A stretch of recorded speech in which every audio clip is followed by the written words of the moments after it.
hear the chief, hey, doing this. The fire department is doing something, I don't know which.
Shall we bring the meeting to order? Okay, Madam City Clerk, would you like to do a roll call, please? Thank you. Mayor John Kaposha, Here. Mayor Pro Tem Jean Goss. Here. Council members Rachel Arizmendi. Present. Denise Delmar. Here. And last but not least, John Harbidian. Here. Here. Okay, with that,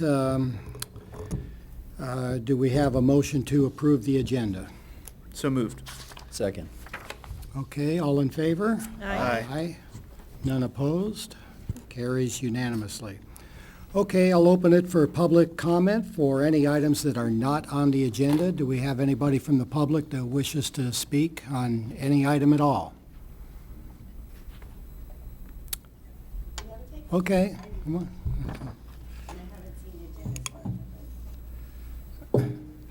I am Carolyn Dasher. I live on Bonita, just a couple minutes away. And I just wanted to applaud the City Council and thank you all for making good strides in water conservation and leading our city. I have a Mono Lake story video that I'd like to give to the council so you guys could watch.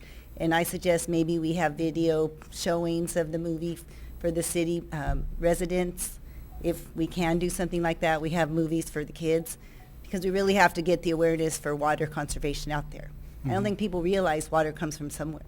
And now we're taking water from the Colorado River. So anyway, I have that for you guys. And perhaps if we can raise the awareness on sheet mulching, and maybe the city can look into sheet mulching and also into water harvesting, because we have the natural decline of the mountain, and maybe we can harvest water and start collecting water in our underground. So that's all I want to say. What's that term, sheet mulching? Sheet mulching, so you put cardboard or you just put wood chips on top of the grass. I'm doing a project now at my house. I have about 1/3 of an acre, and I'm going to do the whole property. Sheet, S-H-E-E-T? Yes. And you could either use the cardboard, and then what it does, you don't take out the grass. So then as the cardboard breaks down and then the wood chips are on top, it helps the grass to break down, and then it becomes a mulch. And then it actually makes the ground better and more nutritious for the plants, the California natives that you can plant on top. And that's a more sustainable way to do it than just taking out grass. Yes. Well, thank you. For the record, that's how I did mine. Oh, I didn't use the sheets, but I left the grass there, and it helps my native plants. Okay, anybody else, any comments, general comments for items not on the agenda? Okay, we'll bring it back to the council. We've got 3 items on the agenda, so Madam City Manager, you want to start with number 1? The first item is discussion of our implementation of the statewide drought-related water conservation regulations, and we do have Director Inman with the staff presentation on this. I don't think he has a PowerPoint, no. No, we're all lucky tonight. I don't have a PowerPoint. Good evening, Honorable Mayor, members of the City Council. As you'll recall, on April 1st, the Governor issued an executive order which listed 31 individual drought-related directives. Some of those directives, I'm happy to note, have already been incorporated into Sierra Madre's local regulations.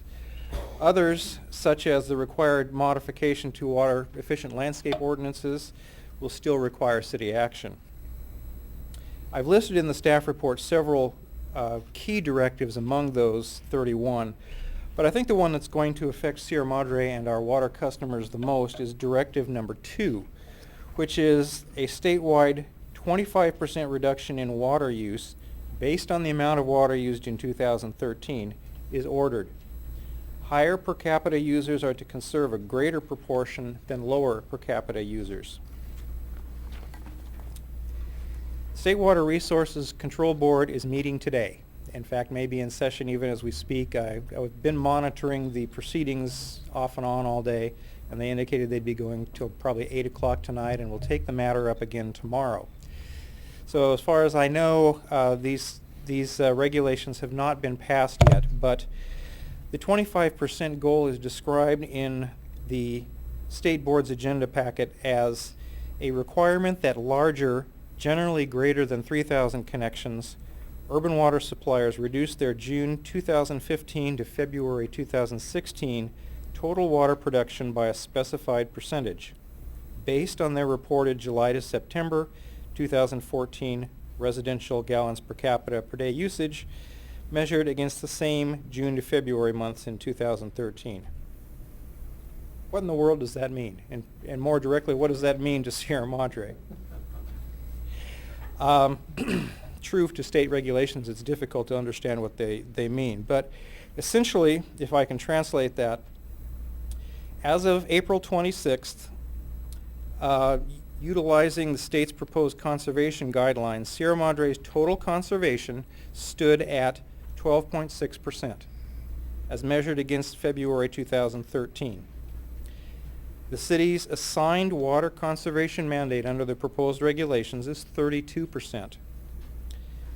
Therefore, what the city and its customers are required to do from now on, or for when the regulations become effective, is to reduce their water conservation by another 19.4% in order to achieve our 32% conservation goal.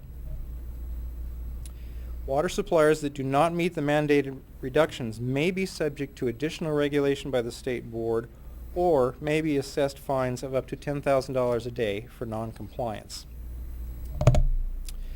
The staff report goes on to list actually a long list of steps that the city has already taken. It demonstrates that the city has really led the charge on water conservation and awareness of local water needs. But where do we go from here? And that's really the question that staff is asking and presenting this evening. One of the things that staff believes we need to do and recommends to the City Council is additional education for our customers, our residents. Staff deals with questions from our water customers on a regular basis, whether it be related to their conservation goals, whether that be related to citations or warnings they've received. And we get some odd comments, some of which are reflected here in the staff report. But what we see is a continued need for education, to get the public to embrace the need for all of us as Californians and as Sierra Madreans to do everything we can to conserve water. And I don't think we're quite there yet in Sierra Madre based on what we're seeing in terms of over-irrigation, over-watering, and so on. So staff would recommend that we step up the educational process in every way that we can. The second item that staff would like to explore with council is our enforcement efforts. Since July of 2014, when you adopted the state's urban irrigation restrictions into our municipal code, staff has sent out, at this point now, over 800 courtesy letters to advise customers of the new watering restrictions. Since February 10th, when the council gave staff direction to begin issuing enforcement activities, citations, and notices of violations, we've issued 11 notices and, as of today, 13 administrative citations, one of which was for the second level. They'd already received one citation and paid for it. They've received a second this week. So some people are still needing to get the message. Assessment of penalties for exceedances of the water conservation targets has been set by the council to begin July 1st.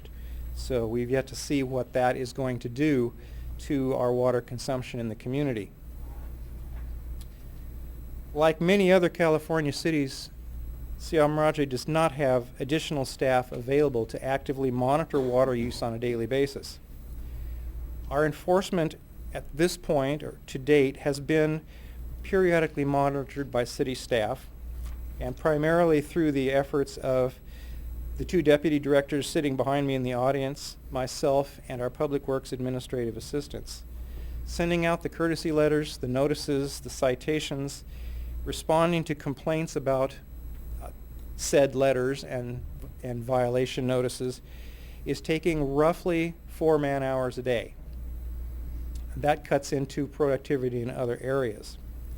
One possibility for increasing enforcement would be to hire part-time staff, with funding for that part-time patrol position to come partially from the fines that are collected. One California city has initiated a program that we think is rather clever. The city of Santa Cruz has implemented what turned out to be a very popular program in speaking with their staff, under which violators of water use restrictions were given an opportunity, in lieu of paying their first fine, would be able to go to water school, much like a driver with a traffic ticket can attend traffic school. Very well received in the city of Santa Cruz. They've stopped the program for now, but they plan on starting it up again because they found it to be effective and well received by the community. This is something that Sierra Madre staff could do if directed by the council. It would help us with enforcement. It would also help us with the aforementioned education effort. One of the things that our customers continues to deal with is a difficulty in monitoring their water use. As you know, our water billing process provides water use tracking well after the water has been used. And previous city councils, and actually including this council as well, have considered the institution of AMI metering infrastructure. AMI was most recently considered during the 2014 rate study, but the project was again deferred at that time because the cost it would have had and the impact it would have had on the rates. At that time, the cost of AMI was estimated at almost $1.5 million. AMI does remain an option for the city. To date, almost 400 radio read meters have been installed as part of our CIP projects. The Sierra Madre and Mountain Trail water main extension or replacement projects both included that as part of those projects. We've also installed some of those meters in the canyon area to test the effectiveness of those meters in that kind of terrain. So we have some of the technology in place already. We have found that it works well in Sierra Madre. We've gotten some good reports from some of the residents that are actually using those and able to log on and find out what their water use is on a day-to-day basis. There are similar technologies that have been developed by, for instance, Transparent Technologies, which instead of the classic AMI system, which would have a base station here at City Hall, Transparent Technologies has developed a system working with Verizon in which the registers on the remote read meters are actually read through the Verizon cellular system, and Verizon would then administer and provide that data back to the city for billing and back to the customers for their use. At this point, that cost looks like it's going to be maybe $100,000 or so less than the cost that we've most recently had for AMI. So as an aid to conservation, one of the things that we could do is move our AMI program further along to help our customers understand better what their water use is on a day-to-day basis. Another topic that comes up frequently as we deal with our customers is the concern that many of our customers have over the fairness of our conservation program and the way we have assigned base years. Essentially, what we hear is customers that have been conscientiously conserving water for years are concerned that their neighbors who used a great deal of water at the time we set the base year are allowed a higher base year simply because their use at that time was higher. So somebody that was a water waster at the time the base year was set can continue to be a water waster now. In addition, we've noted as we go around and issue our warnings, our notices and citations is quite frequently there is a correlation between high water users and the folks that are watering the streets or watering multiple days a week. One way to revise the water conservation program would be to provide a water budget for each customer. As you may recall, during the water rate study, that topic was discussed, water budget-based rates, and there was some interest in that at the time, but we decided to pass on it at that time. What staff is suggesting at this time is to simply go ahead with calculating a water budget for each customer. Then the water conservation goal would be based on each customer's individual water budget. Water budgets are based on the number of people living at the property, the size of the house, the size of the lot, the types and relative areas of landscaping.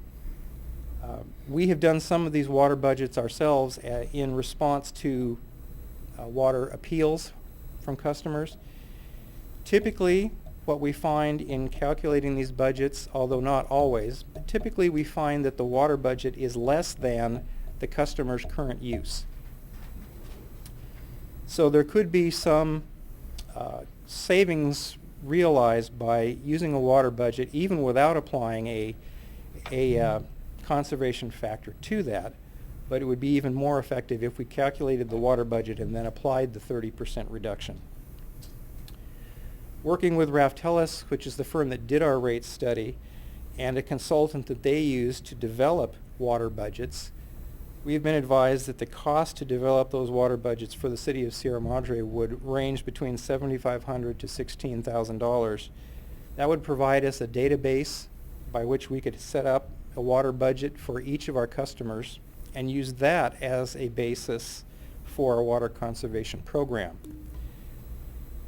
That process would take approximately 4 months should council direct staff to proceed with that effort.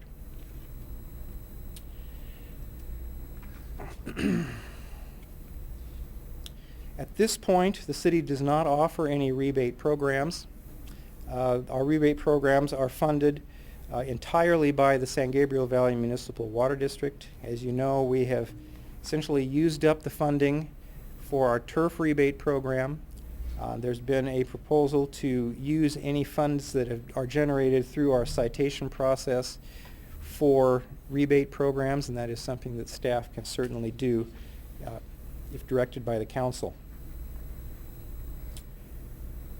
And finally, there are code amendments that can be considered by the City Council, and some of the governor's directives will need to be included in the municipal code, such as the mandated adjustments in our water efficient landscape ordinance. The currently proposed, or actually the state's adopted a 48-hour restriction after rainfall for watering. No watering during a rainstorm or within 48 hours following. That has been adopted by the state already. That's not part of our code and should be added. There are other options the City Council might want to consider. One might be a prohibition on new swimming pools. A swimming pool typically uses as much water as turf per square foot of water surface. We could look at additional landscape ordinance changes for all new construction or major remodels. Those ordinance changes could prohibit or limit the square footage of new turf. Other areas that we could look at for possible code amendments would be assessing higher water conservation percentages to higher residential water users and lower conservation percentages to lower water users, much like the state has done with the cities. We could simply set an across-the-board increase in conservation for all water customers, such as an additional 19% on top of current conservation targets. We could reevaluate multifamily water conservation targets. Currently, each multifamily unit has a minimum conservation target of 12 units of water per dwelling unit. Perhaps this is too high and the council might want to consider lowering that. Going to revenue, as you might guess, the revenue for the water department has been hit hard by the conservation efforts. You will see that reflected in the further discussion tonight about the water budget, but I've provided you some of the projections here in the staff report. Also, it should be noted that on April 13, although we've yet to be officially notified of that in writing, the Water District increased its water cost from $130 an acre foot to $145. That essentially raises our cost by $30 per acre foot. And assuming we use the maximum amount of imported water allowable under our agreement with MWD, the 2,500 acre feet of water, that cost will increase from $650,000 to $725,000. So that's going to be a substantial hit to our operating expenses. Staff has listed 11 alternatives, 11 questions that we would appreciate getting direction from the City Council on tonight. I'll go through those quickly. Should water budgets be developed for each residential, commercial, and institutional property in the community? Should an alternate means of setting a water use baseline or establishing water conservation goals be developed? Should staff be directed to lower customers' conservation goals in conjunction with citations for water use violations? Should water conservation targets be reevaluated for multifamily residential properties? Should additional items such as watering within 48 hours of measurable rain, a definition of wasteful watering, and/or a provision to add or delete water use restrictions from the code by council resolution be added to Chapter 1324 of the Municipal Code? That chapter is the Water Conservation Ordinance. Should the construction of new swimming pools be prohibited?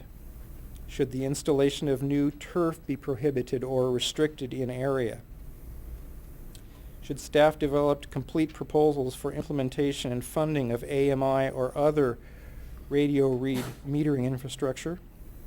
Should staff increase enforcement and citation activity?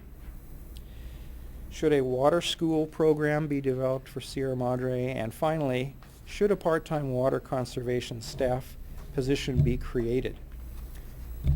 Again, staff recommends the City Council provide staff with recommendations, or direction regarding next steps in the city's conservation program. And I would be happy to answer any questions you have. Okay, who'd like to start with some questions? I have a question. Are you ready? Go ahead. Thank you, Director Inman. Very helpful report, very thorough. I'm noticing that the numbers that we have printed out here are different from the staff report. Yes. Why is that? Just more up-to-date projections? They're more up-to-date projections. As of today, I copied this from projections that were made about the middle of last week. Mhm. So we've been continuing to fine-tune the numbers up until today.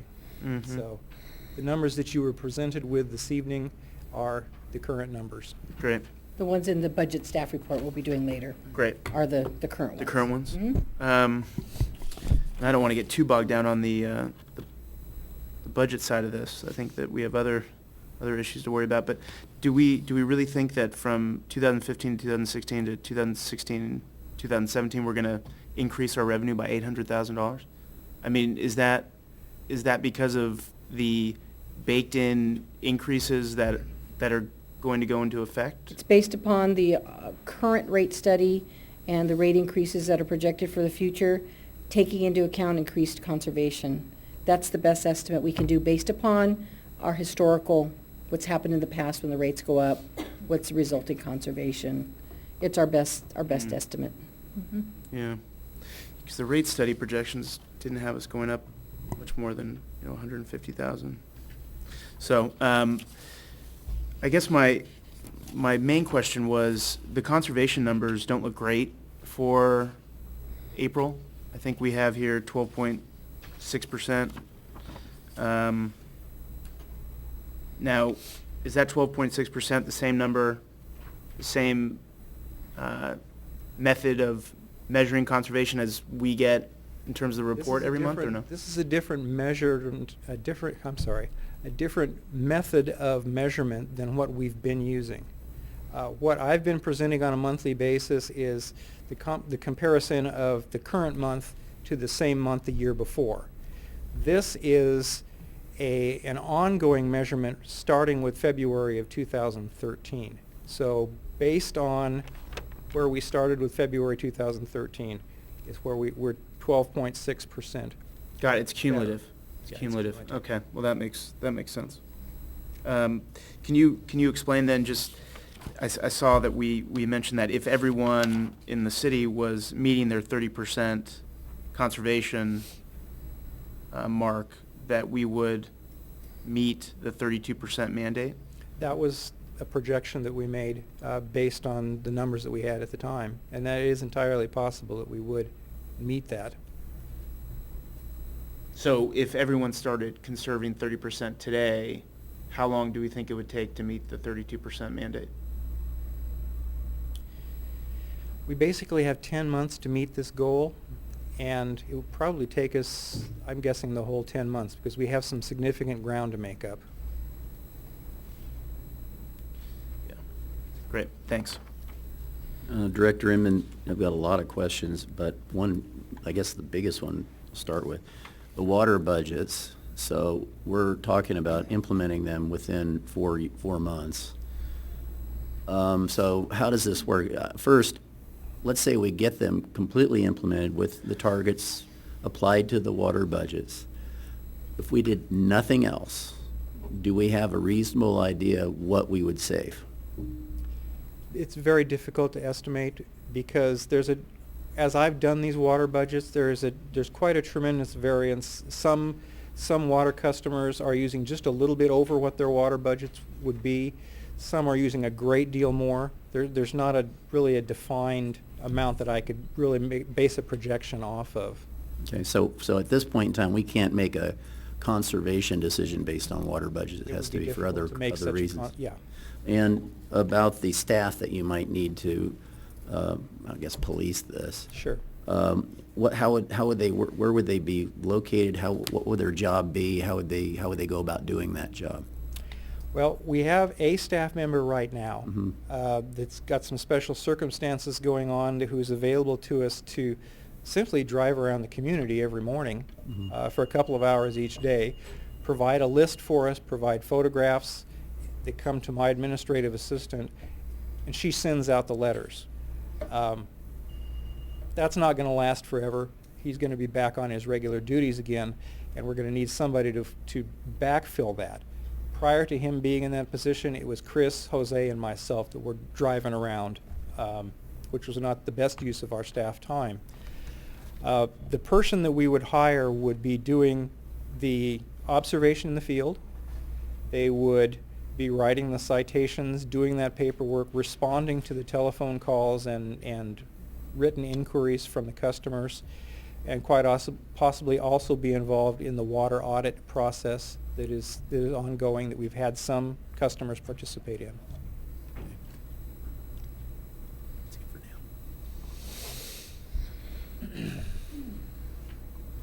now. So please excuse me, everyone. I lost my voice over the weekend, so I'm a little scratchy still. Just a couple of questions, Director Inman.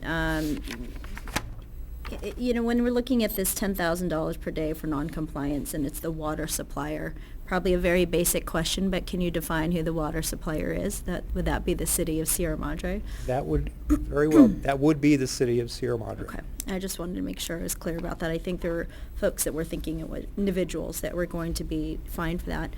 And one of the options to consider that you highlighted about the water budget and calculating it for every individual or every water meter, I suppose. And then on top of that, you're talking about an additional 30% reduction based on that calculation. And then would the idea be there's a consequence or a fine then issued at that point if you're not meeting the 30%? The idea would be, it would be similar to what we're doing now. What we would be doing with the water budget is establishing a different base year. The program, we're not suggesting that we change the overall structure of the program. We're simply looking at a different method of determining the base year, because that seems to be what the biggest concern or complaint is that we hear, is that why is my allocation 12 when my neighbor, who has the same size house, lot, and 2 people less in his house, why does he have a budget of 43? This would get away from that, and its biggest factor would be that of fairness. We wouldn't necessarily be able to, we're certainly not planning on billing on that basis, although at some point in the future, the next time we do a rate study, it could become the basis for a rate study. Okay, and that's what I was going to ask, if it was that would address the fairness issue, and I think you said it would. That's what it's intended to do. So, of course, in this ideal world, if you had the water budget calculation, you would also have the water tracking, so that we have both. They would really go hand in hand, yes. Right. So with that, and I think that's the issue that residents are dealing with now, is you may have one piece, but how do you track it, especially if it's a month after the fact? Correct?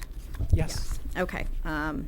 But in both cases, they cost money in order to implement. Another question on a different area was the rebate program, and do we have an idea when next grant for conservation from the district would be offered?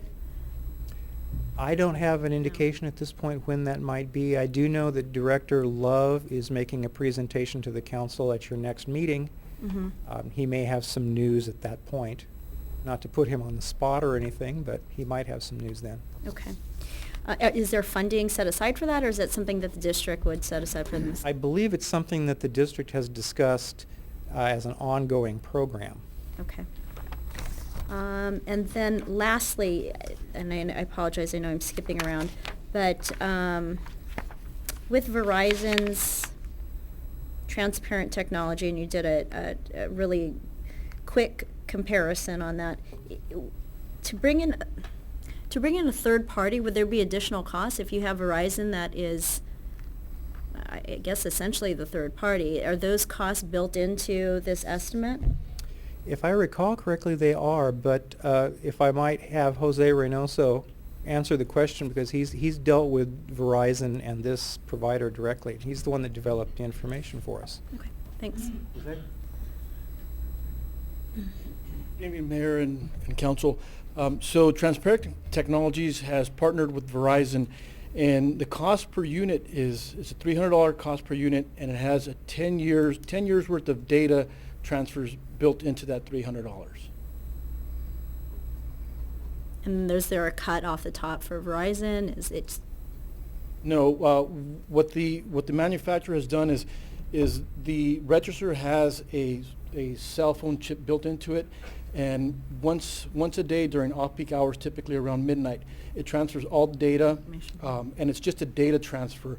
The data goes to to Transparent Technologies cloud-based network, and then we can retrieve the information from the cloud. Okay, thank you. I think those are all the questions I had for now. Councilmember Delmar? My colleagues have asked most of the questions that I had. If I could just get a reminder of why we are paying more for our imported water than the rate that was increased.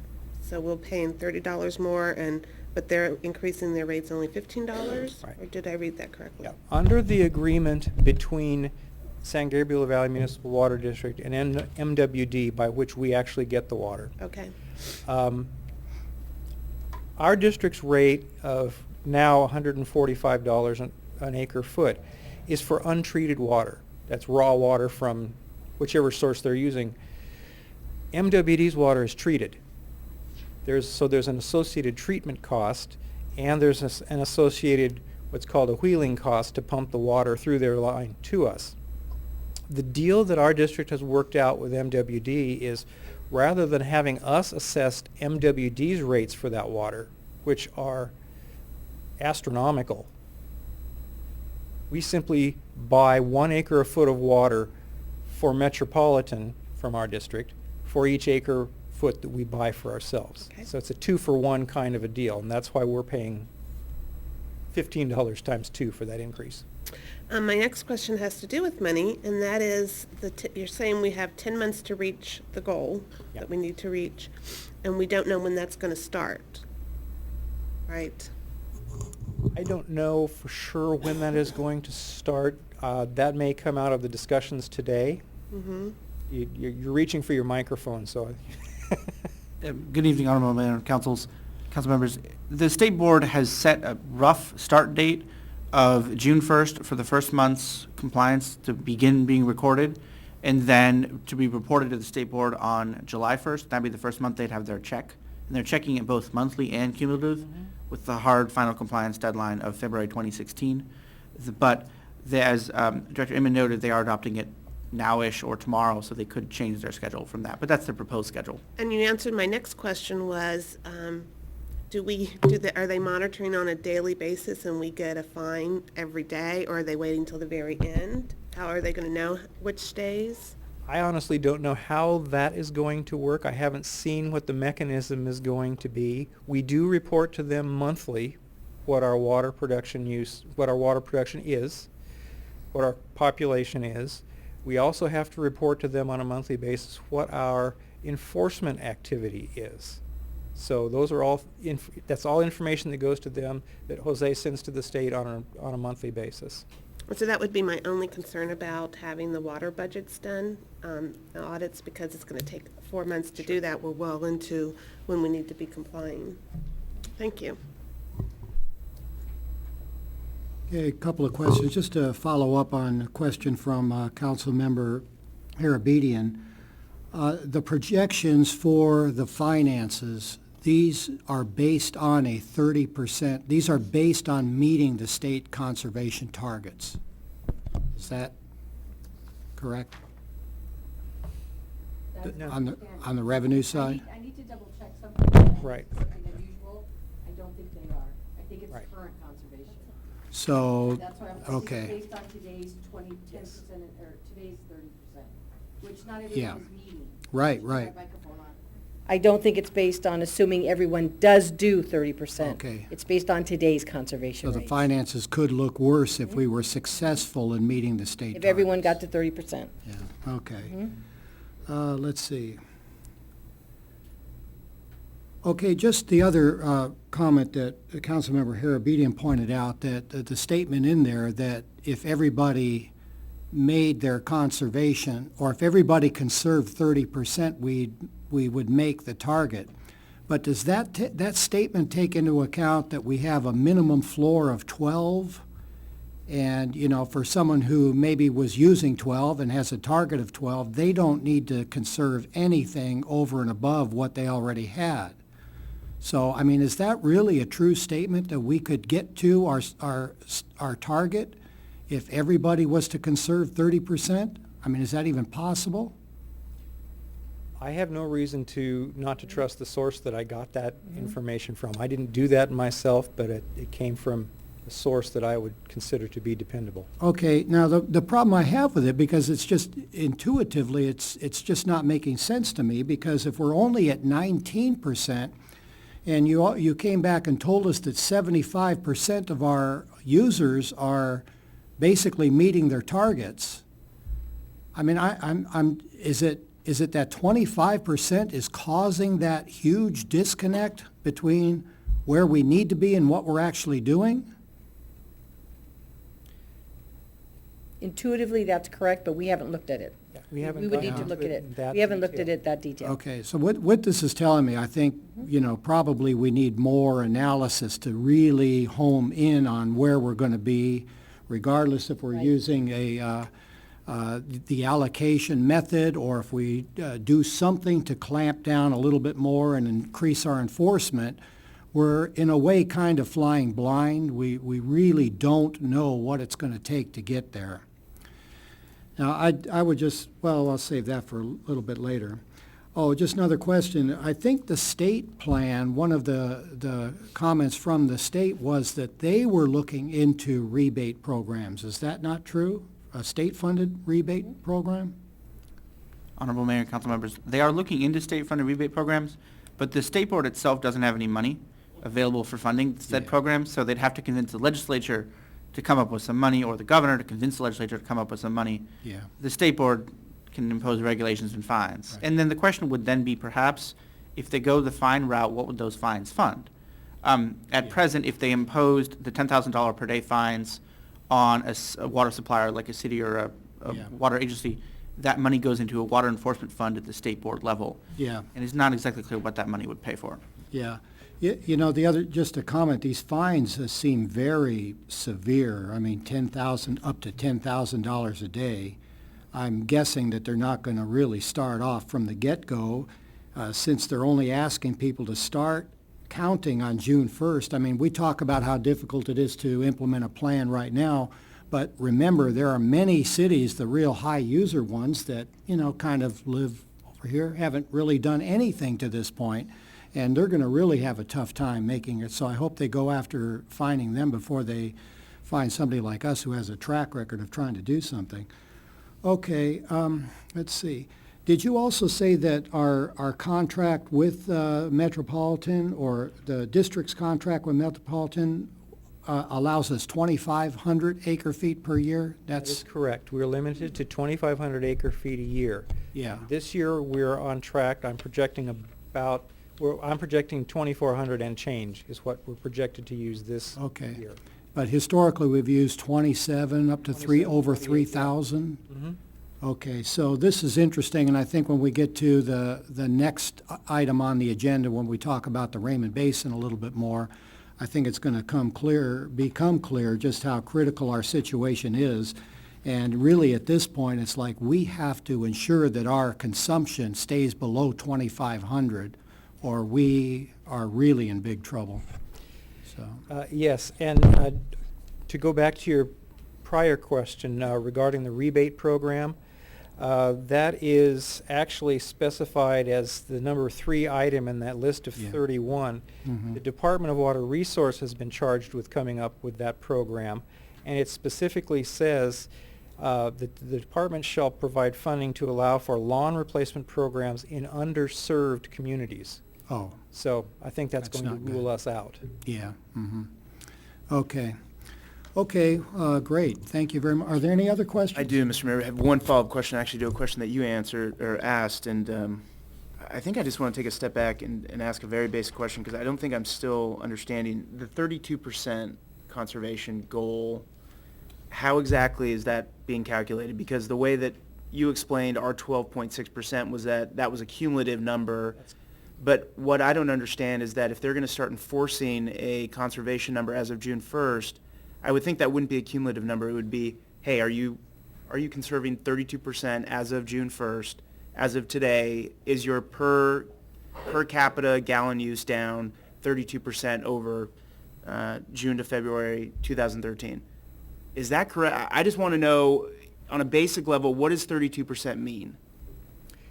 It's 32% over that base year that's described in their regulation, and measured cumulatively.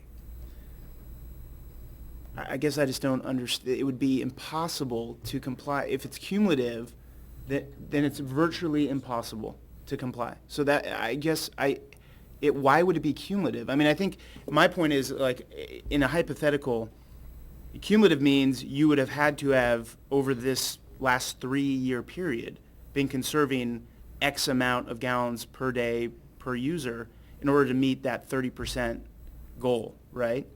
That's what cumulative means. It means over these last few years, you should have already been doing X amount of conservation, which is just mind-boggling. I mean, I don't see how you can start penalizing folks for doing something in hindsight that you didn't ask them to do.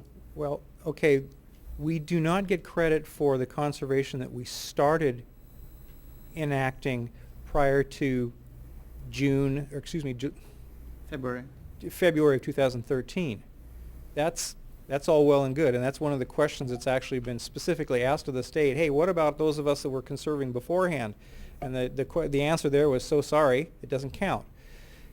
We start from that base period of 2013, and we measure cumulatively the conservation from there. So it's not conservation from 2006 or 2007, it's from that base period of 2013. So let me get this straight. If we tomorrow, let's say our base year was 100 gallons per user per day. If tomorrow we turned in data that showed them that Sierra Madre was now using 70 gallons per user per day, that would be a 30% decrease, okay? Yeah. Would we be, or let's just say our target was 30%, would we be complying? You'd be in compliance then. So the following, let's just do So it it's on not a cumulative. month-to-month basis. Let's start with, let's say in June you used 100 acre feet. Right. And in your base year. So in your current year, you'd use 70 acre feet to get to your 30%. So then for July, you use another 100 or another 70 acre feet. You add your prior July to your prior June, you get a total, and your current June, your current July, you get a total, and see what the difference is between those. Right. I've Well, that worked makes that out. sense. It does work. So, okay, I get that. I get that it's cumulative starting in June 1st. But what the way I understood your first answer was that it was cumulative based on past usage. So it's starting June 1st. If we starting June 1st are at 32% conservation and we continue to Yes. exceed that going forward, then we're fine. Then it's then we're meeting our goal and we don't have to worry about it. But Correct. you are kind of adding, you're saying That's June, how July. we arrived Yeah. at the 12.6% that we're at Right. now, is through that cumulative process. Got it. Okay. That clarifies it. It's not that intuitive, the way that they've No, asked. It's Yeah. definitely not. And they've set it up to be measured both monthly and cumulatively. Right. Yeah, And- so I understand that. So you could miss it for the month. You could be at 25% for the month, but you could still be Right. compliant cumulatively at 32% if you had a really good One good conservation. month, yeah. Right. One good month can make up for the bad month. The other point to note is that each month is compared to the same month in 2013. So the summer months are compared to summer months, winter to winter. And so that means we have to be extra efficient in conserving in the summer months when usage is already higher. Great. Thanks. Yeah. Okay, any other questions? Good. Okay, let's open it up to public comment. Staff had asked a series of 11 questions here, and so I don't know if all of you remember all those questions, but I'd certainly be interested in hearing your thoughts on what you think we should do with some of those. Okay. Mr. Coleman? Ron Coleman, 520 Fairview. And so much information just came out. One thing that I have a very big concern about is the City of Sierra Madre water main flushing procedures. Bruce prepared this document. And as Mayor Kaposha knows, I have quite a few contacts in the world of water. And I went over this document, and yes, that is a very industry standard in the water departments for taking care of quote-unquote stale water, dead ends, cul-de-sacs. What concerned my two contacts is the frequency of our flushing the hydrants. Now, from my understanding from another person's conversations with Jose, is that every time we flush one of these hydrants at a dead-end street cul-de-sac, which we have quite a few of, it's 5,000 to 7,000 gallons. Now, I'm sure that, and this is another question for Bruce, when we report to the state our water usage, is that which comes off of my water meter at my house, or what actually is used by the city? Because if the 5,000 to 7,000 gallons per hydrant once or twice a week is used by that to measure what we actually use, then we're in deep stuff. Because if you count the number of hydrants that are flushed every week, that's a whole lot of water. And in it, it says, when available, the city water truck will be utilized to take the water back to the settling basin. Now, in my morning walks and talking with other people walking, there's a whole lot of water going down to the ocean. And if you want me to conserve, and I'm a person that's really in trouble because I'll never make the numbers you want. I'll guarantee you right now. You know, I converted over to drip irrigation and micro spray 5 years ago. Now that we are having to go to February of 13 numbers, there's no way. You know. And if you drive my house, you already can see I have a dead lawn. I'm not going to let my avocado trees die. Sorry. Okay.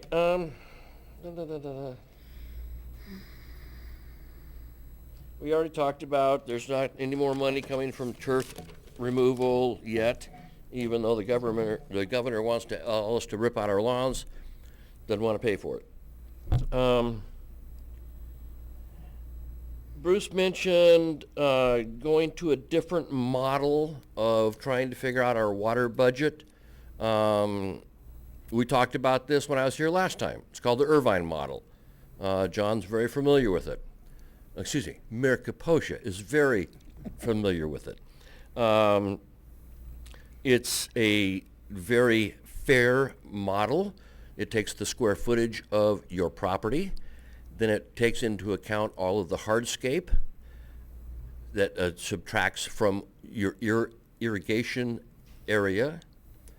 And you get a very balanced number. Like Mr. Inman pointed out, like I said, I started conserving a long time ago.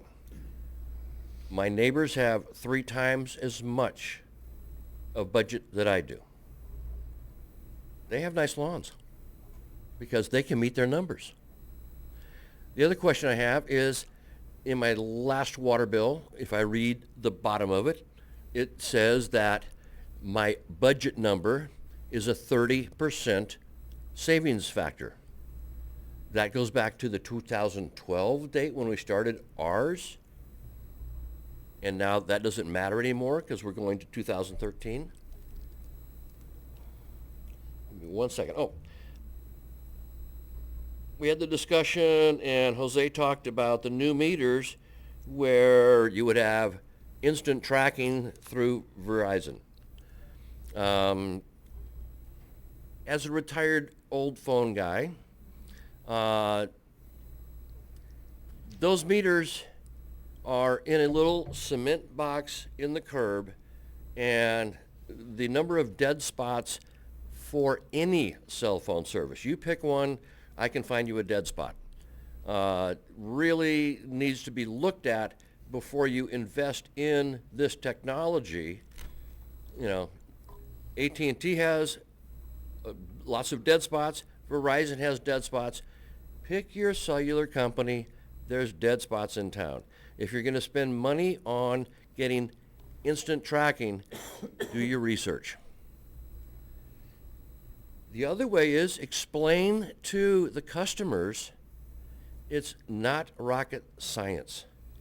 You go lift this little thing on the cement box and you read the first 4 numbers left to right.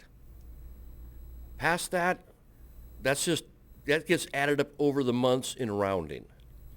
I can tell you exactly, today's the 5th. I'm going to be reading mine in 3 days because about the 9th or 10th, that's when they come by and read my meter. And I can tell you exactly where I'm at every day. The other thing that's interesting, looking at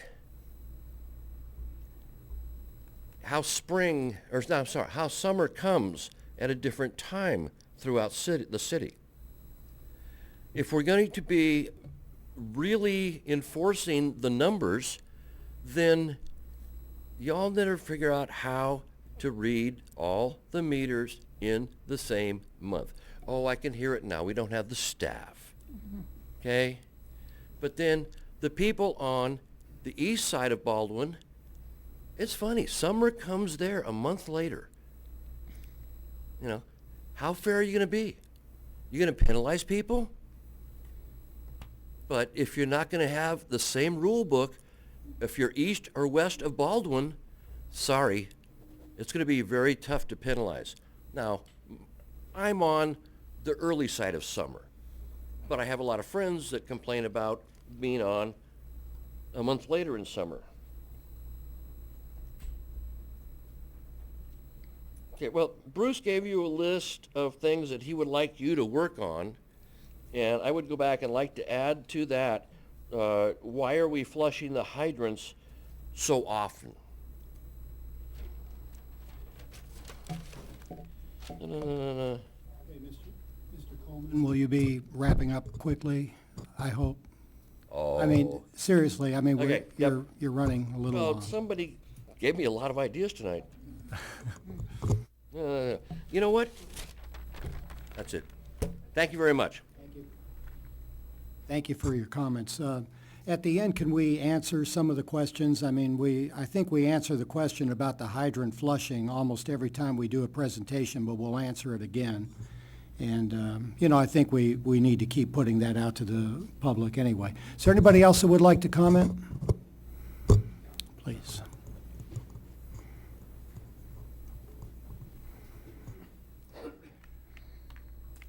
Robert Volchek, Orange Grove Avenue.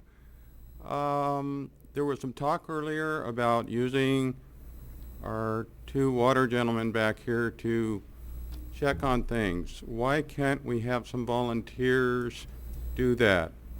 I would be the first to raise my hand to do that, and I know there's a lot of people in town that would. So that's just a thought. Great. Oh, I need his last name, Mayor. Volchek, is that spelled V-L-C-E-K? That's right. E-L-C-E-K. Thank you. Okay. Okay, anybody else? Okay. Oops, we got one more. Julie Jenkins, 735 Canyon Crest. Can you repeat that into the microphone, please? Julie Jenkins, 735 Canyon Crest.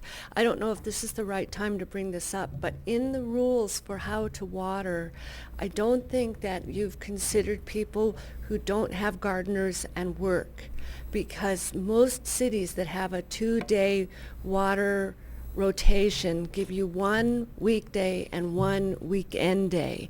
But Sierra Madre only allows you legally to water on weekdays, which makes it very difficult for people who don't have gardeners and work, especially in the winter when it gets dark at 4:30, 5 o'clock. So I think that if you could give us a weekend day and a weekday, it would be much easier for a lot of people, especially if you're like me and you don't have an irrigation system. We don't have a lawn. We've never had an irrigation system because the house is so old. And it's just, I'm really surprised that it didn't occur to people that the weekend is where a lot of people do most of their yard work. Thank you.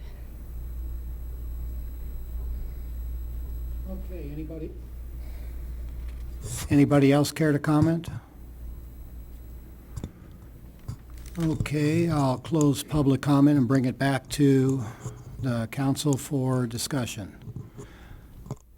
Madam City Manager, can we explain our water flushing and why we do it so often and why we don't always capture it in the truck? I'm happy to explain that again. And actually, this week, I had our water pump operator. I instructed him to capture all the water from every hydrant in the tanker and spray it at the parks or put it in the spreading basins. And it's going to add about a day and a half to his workload. And we're going to make some modifications to the water tanker to allow us to discharge the water into the spreading basins faster so that he can make that process faster. Mm-hmm. Typically, it takes him 5 to 10 minutes to fill the tanker, but it takes up to 30 minutes to empty it. So we feel that by modifying the tank, we'll be able to empty it and get him out to flushing quicker so that he can do it in less time. The reason why we have to flush more often is because we still have pockets of color in the system. The residents that live in low flow areas or in cul-de-sacs, dead ends, if we don't flush their lines on a weekly basis, they'll start to get yellow water in their homes within a week's time. Yeah. So by routinely flushing those areas once a week, we can make sure that every resident has the best water quality possible. Okay, great, thank you. Did you have a question, I Councilman? did, for Superintendent Reynoso, sorry. Just a couple more questions. Do we know on a yearly basis or a monthly basis how much we're if it's a 5 to 7,000 gallon usage every time we flush, how much are we using in terms of acre feet a year in flushing? I don't have that calculation off the top of my head. I know we have approximately 30 sites that we flush on a weekly basis, and a total of about 40 to 50 that we flush. Once a month, we flush about 20 sites and 30 sites on a weekly basis. But I don't have the acre feet number the top of my head. And our second question, our water expert, Dr. Baribeau, my understanding is she has implored us to flush, and she has asked us to keep flushing. Is that correct? That's correct. Especially with chloraminated water, it's really important that we cycle this water out of our system to limit the possibility of having nitrification events in our system.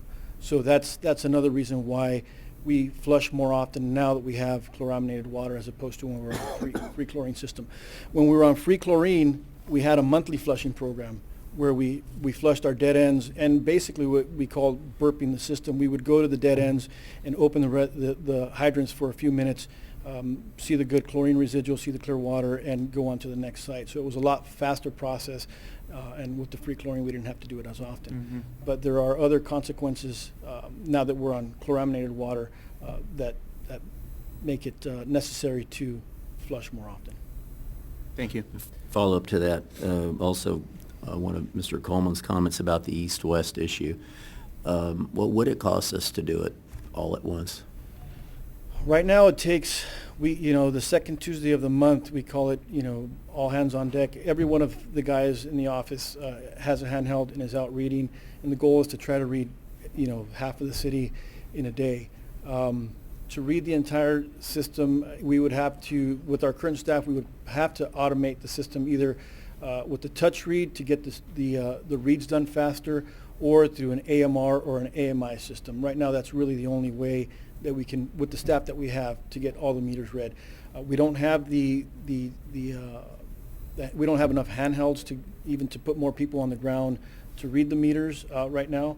We would need an additional 4 handhelds and another 4 people to read water meters to try to get them all done. Could that be done with part-time staff? We brought them in?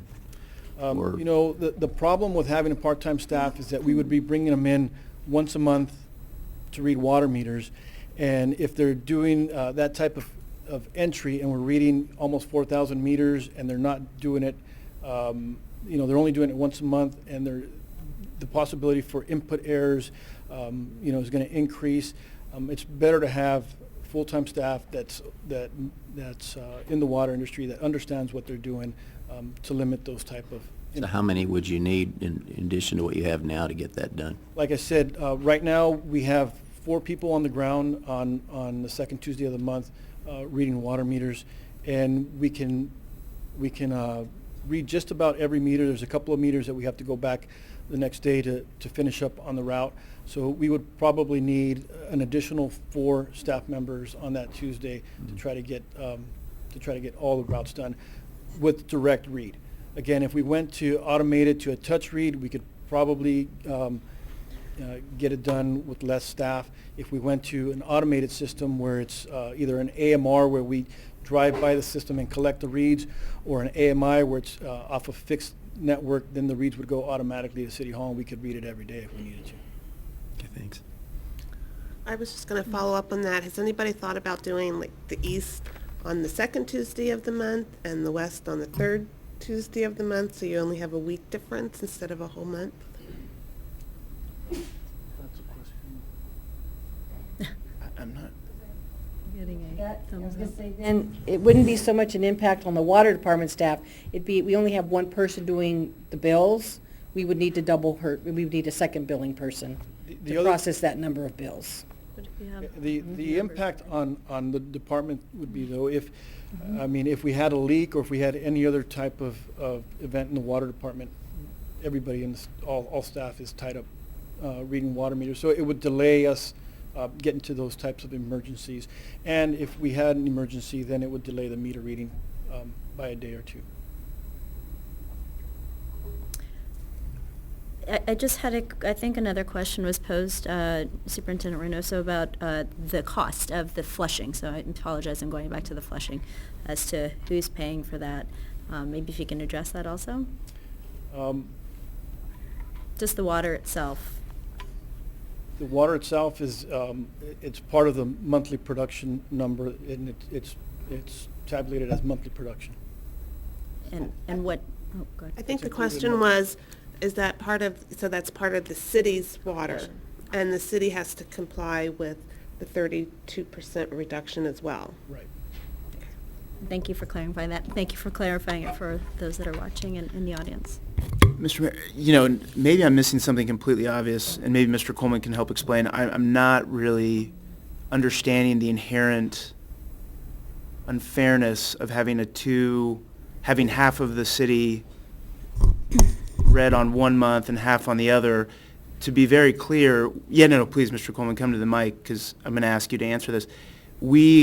Our conservation targets are based on the same months for the same users. So whether you're being measured on the June month or the May, you're being compared on the June month and the May, whatever the respective month is that you have on your billing cycle. So what is the inherent unfairness of having two separate systems? I guess I'm just not understanding that. If you look at the west side of Baldwin, Mm-hmm. my target number, I believe that I go into my summer allotment in June. The people on the east side of Baldwin go into their summer allotment number in July. Now, let's look at the weather. You know, if we want to try with our meager numbers to keep what we can alive, you go through all of July, or no, I'm sorry, all of June, if you're on the east side, before you can stay underneath your target.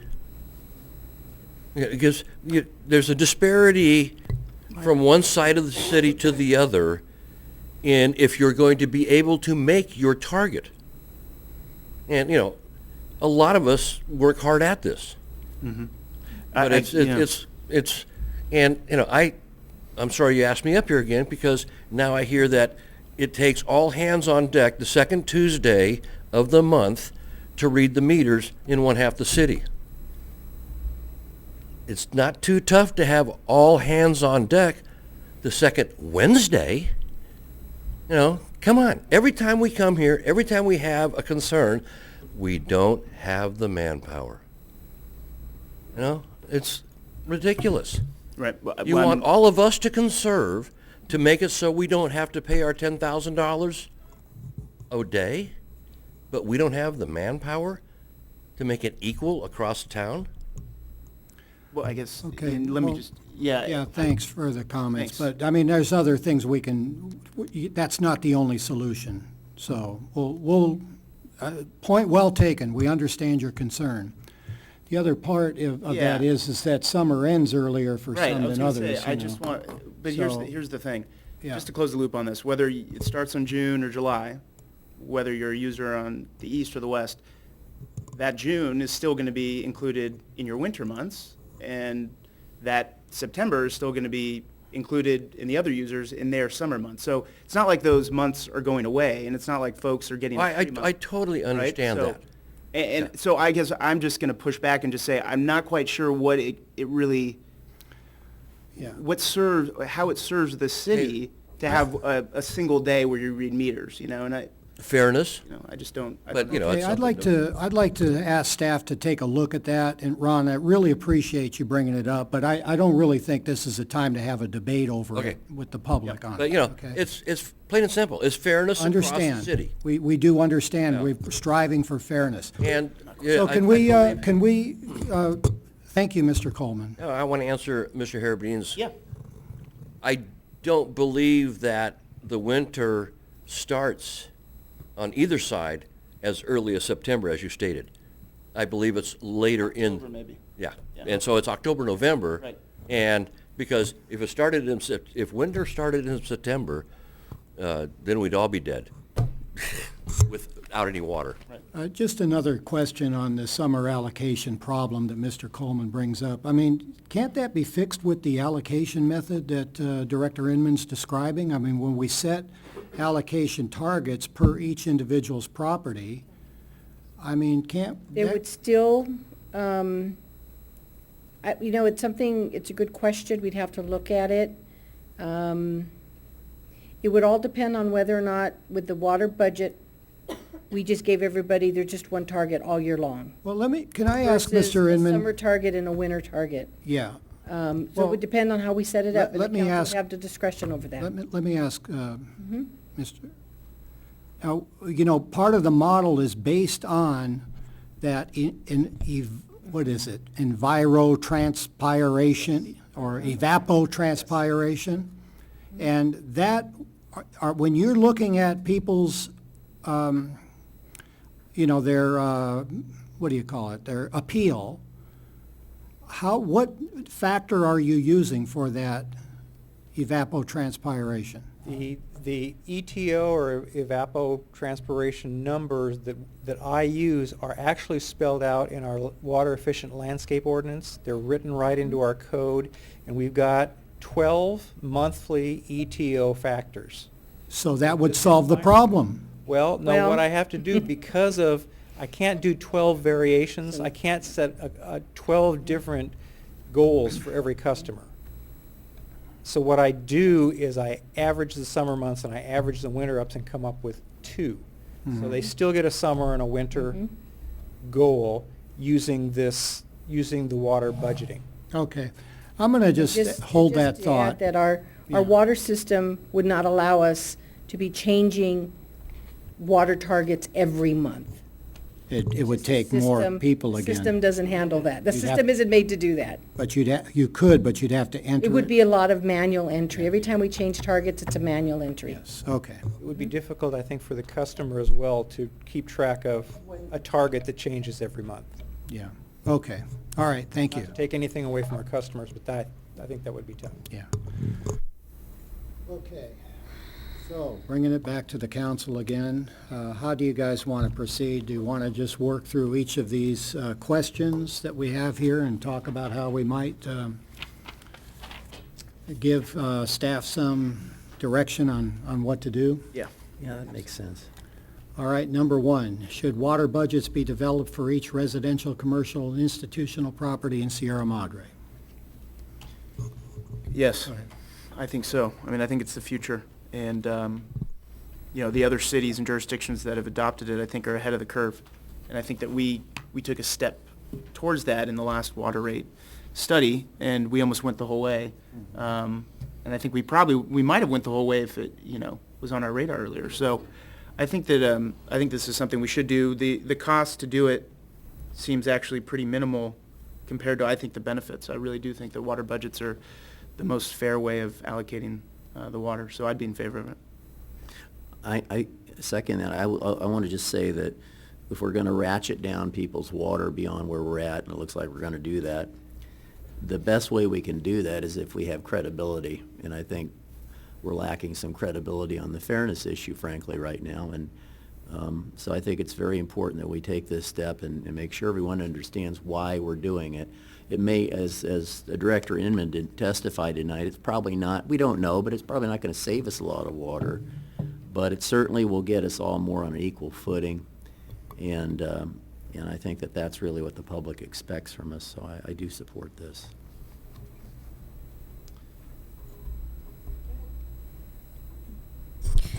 Well, unfortunately, there's not just one piece that's going to solve all of this, and I think we recognize that it's a really comprehensive approach in order for us to attack this in the most effective and efficient way.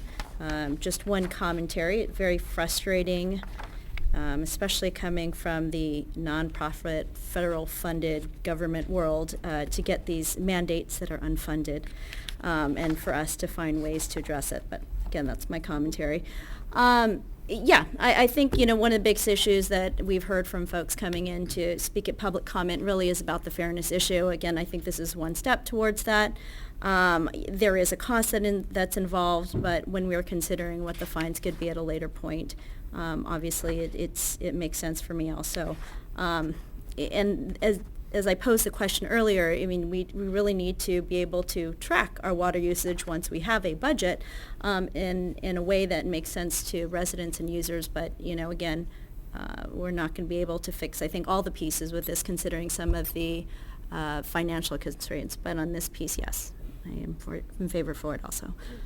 I agree with Councilmember Arizmendi. A lot of times we hear that the way that we're doing our targets now aren't fair, and this seems like a really good way to make sure that the fairness piece is there. But as I mentioned before, taking 4 months to get there, we do have to have some other ways that we can conserve water in those 4 months too. Okay, I'm also in agreement with the water budgets. I think that's a very, very significant step in the right direction. And again, the fairness issue is, I mean, everybody I talk to, that seems to be it. Also, again, I just think that, well, I don't know if it's going to help with that, but I think it's going to help a lot that we're putting the water into the truck now, because that's another complaint that I hear from a lot of people. It's just really difficult to find somebody for a little bit of water spilling into the street when we're pouring, you know, thousands of gallons at a time. So I thank you for coming up with a way to deal with that, because it's really tough to ask people to conserve if we're dumping the water into the street. Okay, so there you go. You have direction on the very first one. So, okay. Okay, should an alternate means of setting a water use baseline or establishing water conservation goals be developed? Now, since we've done the first, that's taken care of in there? Aren't those pretty much the same? I think technically you could do number 2, to Councilmember Del Mar's point, you could do, I think, number 2 immediately, right? If we wanted to change the baseline and try to rework that, but in the interim 4-month period. Yeah. But you know. You do something in the interim, 4-month, 5-month period. See, my fear is that we're going to start Yeah, I agree. imposing penalties in July, and I think we might confuse people if we reestablish a target, then come back in 4 months and set new targets based on the water allocation. I agree. I mean, do you all think that that might be a problem too? Mm-hmm. Okay, so we'll leave that one alone for now? Mm-hmm. Okay. Should staff be directed to lower customers' conservation goals in conjunction with citations for water use violations? I have a question about that. So is that meaning if you get a citation for using too much water, then not only do you pay the citation, but then you get a lower water goal? Is that what it is? Yes, that could possibly mean that. Okay. Well, what's your thoughts on that?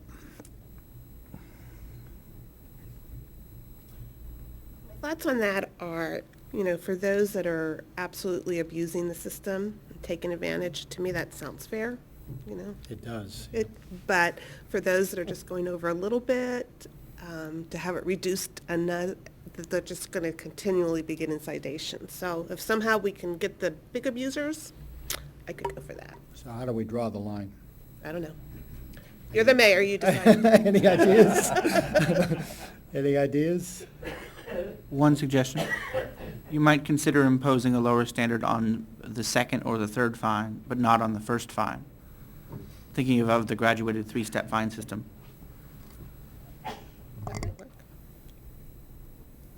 So if you're fined the second time, your conservation goal changes? Yeah, it could be.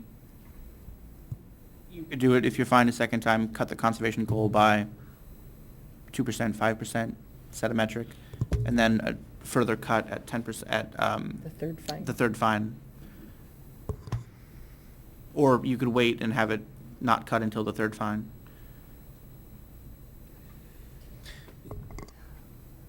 Yeah, I guess my thought on this is I just don't think that the conservation goals are the issue. You know, I think that for the users who are abusing, lower their conservation goals all they want, right? I mean, they're going to keep using. And for those that are just missing, then I think it is unjust to penalize them. You know, if you come in a few gallons over, a few units over.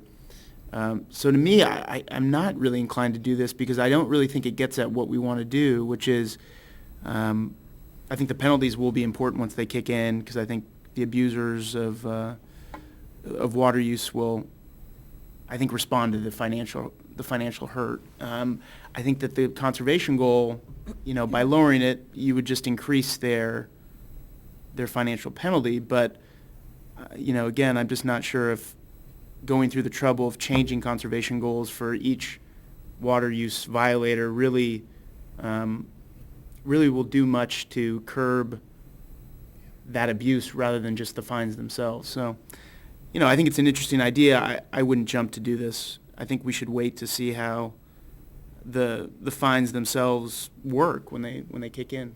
So. I'll just say I actually am not inclined to admit, and I'm glad you shared that, Councilmember Harabedian, because I can agree with that too. I think for me, I'm thinking about the labor part of it that would be required even just to track this, and maybe there's an easy way to do it. But I think that we can depend on the fining and the violation side. And can someone remind me, at one point, did we reconsider the fines? The penalty? The penalty The costs? council has established, we have to be careful, because there's penalties and there's fines. This is referring to somebody watering on the wrong day. Okay. Or watering the street while they water their Okay. grass. That's helpful. This is not referring to somebody exceeding their conservation Got it. target. No, and thank you for clarifying that also, so. Then the suggestion is somewhat misleading. It's Right. like you're watering your lawn on a Saturday, and then we're going to lower your conservation goals. It's the two really don't go hand in hand, right? I mean, I totally you could be completely meeting your conservation goals, but you're just watering on the wrong day. So I think the suggestion is a little flawed in that. I agree with that. Agree. All right, So no. let's move on. Okay, should water conservation targets be reevaluated for multifamily residential properties? And before we deliberate, can I ask one more question about that? Director Inman, would you mind doing a quick calculation for me? How many, like per person, how many gallons per day is 12 units? I mean, the limit right now we have is 12 units. So can you translate that into gallons per day? Because I'm trying to get a sense of, a normal, we said before, 55 gallons per day per person is kind of a normal use. You have your calculator? So one unit's 780 gallons. Let's see here. So you got 12 units times 780.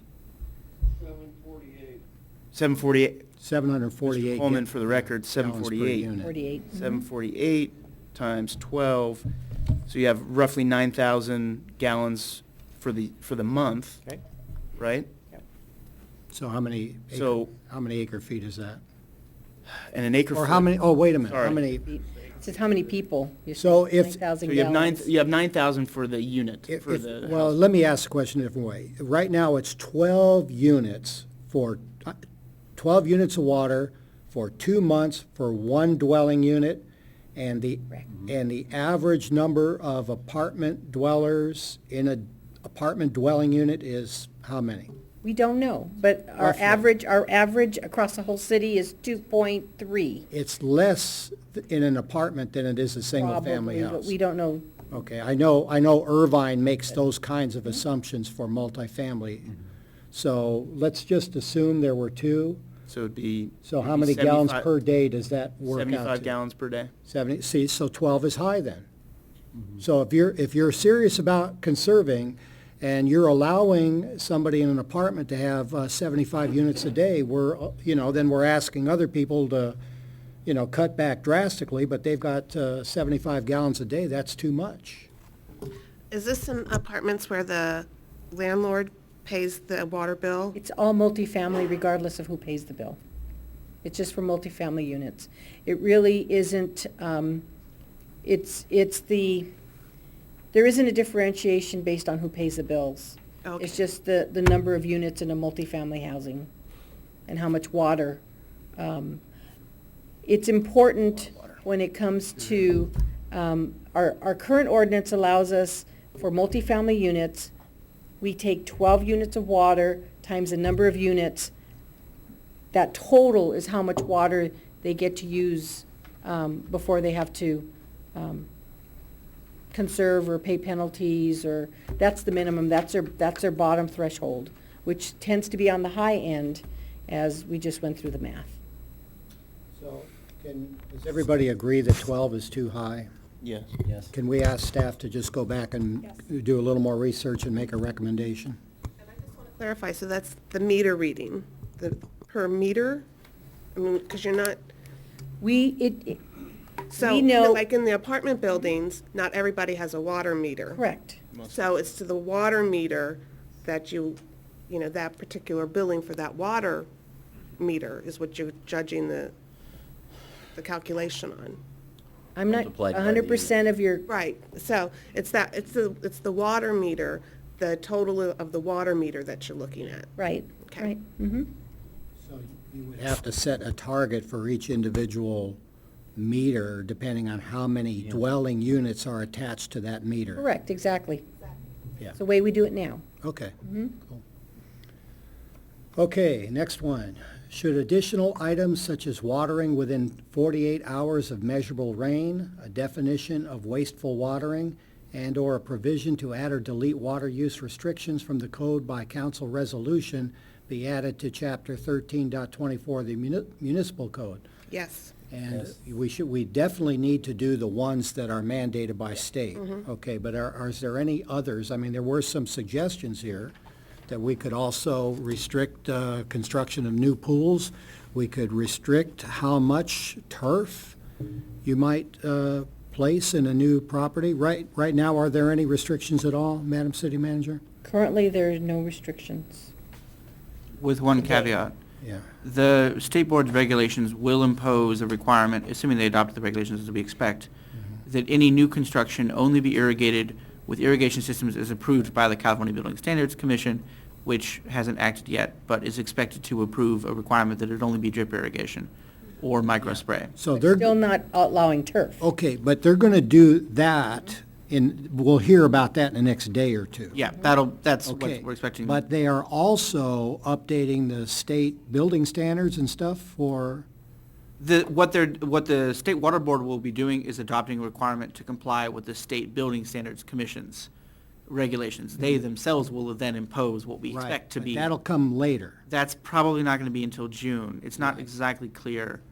So- There seems to be a bit of a bureaucratic fight between the two of them. Okay, so the question would be, do we do what we know now and incorporate that immediately, or should we wait a little bit to incorporate everything, because we're going to have to touch it again? This is a little bit different in that this just pertains to whether or not, what we're talking about right now, how much grass somebody could plant in front of their house. Which is a little bit different than, we're gonna have to comply with what we need to do for new irrigation systems. Yeah. And then, So even if the state were to adopt something, let's say the state came out with only 25% of your front yard, new houses can be grass, you could have a different standard here if you wanted to, the state's board is expected to prohibit turf, period. period. They'll prohibit any new construction. They Have any grass. It won't be structured to limit grass. It limits it as you can only have it irrigated with microspray or drip. So you Right. could do grass with drip, theoretically. Right, right. But that would be unlikely. So, But it's what I was saying earlier, they're still gonna allow grass in the front yard. so will the state be sending out people to monitor and enforce that? No, they're relying on the local agencies to do it. And as you noted, Councilmember Asmendi, it is an unfunded mandate. Yes. Alrighty. Another then. one. But yeah. How will they know? I guess, I'm sorry, I shouldn't have said that, but how are they gonna know? Unless we tell them, right? They're relying on us to enforce the fines, and it's possible the state could go that route as well. I doubt they would, given the political realities, though. So should we break this into two things? Number Yes, one, please. should we do what the state has already mandated and update our municipal code for that? And should we implement any other thing, as was suggested in the staff report? So, I mean, I think we should immediately do what the state, I mean, that would be a gesture of good faith on our part when they start raining down fines. I mean, we want to have everything lined up, that we've done everything that we were supposed to do, so I don't see any point in delaying that. Agreed. Yeah, agreed. Okay. I think we should just go ahead and say any new construction or, major remodels, we can't allow for the big sprinklers and, But that's what's mandated, right? Is that? Might be, right? What we expect the state to mandate, although the key is that The state's current draft is only new construction, not substantial remodeling. Okay. That would be a step beyond the city could certainly take. Well, I think we can, to allow us to be nimble here, we can just add a provision to say that if we are going to make updates, we'll just do it by resolution rather than by Correct. ordinance. I think that's the key, right? So that, Yeah, okay. you know, if the state does come down with X, Y, and Z, and we want to update our conservation ordinance, then we can do it just through a resolution, which would be easy. Correct, that would be staff's recommendation. So I would Okay. be in favor of that. Agreed. Okay, but at this time, no other additional measures? Yeah, you know, the swimming pool thing, I don't know, that just, it feels wrong to say that you can't, you know. Yeah, it I does to know. me. Because there's ways that you can, I think that, Director Inman, that figure is if you build a swimming pool and you don't have a cover on it and you're not, so I mean, you can build a swimming pool and still, you know, We- take we- measures to. Yeah, we may want to consider that, though, I- at some I- point, and I yeah. think we should do that one soon, is to, if you're going to build a swimming pool, it has to be equipped with a cover. I agree. Otherwise, you don't get to build I it. think the city of Los Angeles just required that, or a city just, is it the city of Los Angeles just required that? And maybe I can ask the Assistant City Attorney, is that expected to be part of this June, what the state building and, is it state building and, California Building Standards Commission. okay.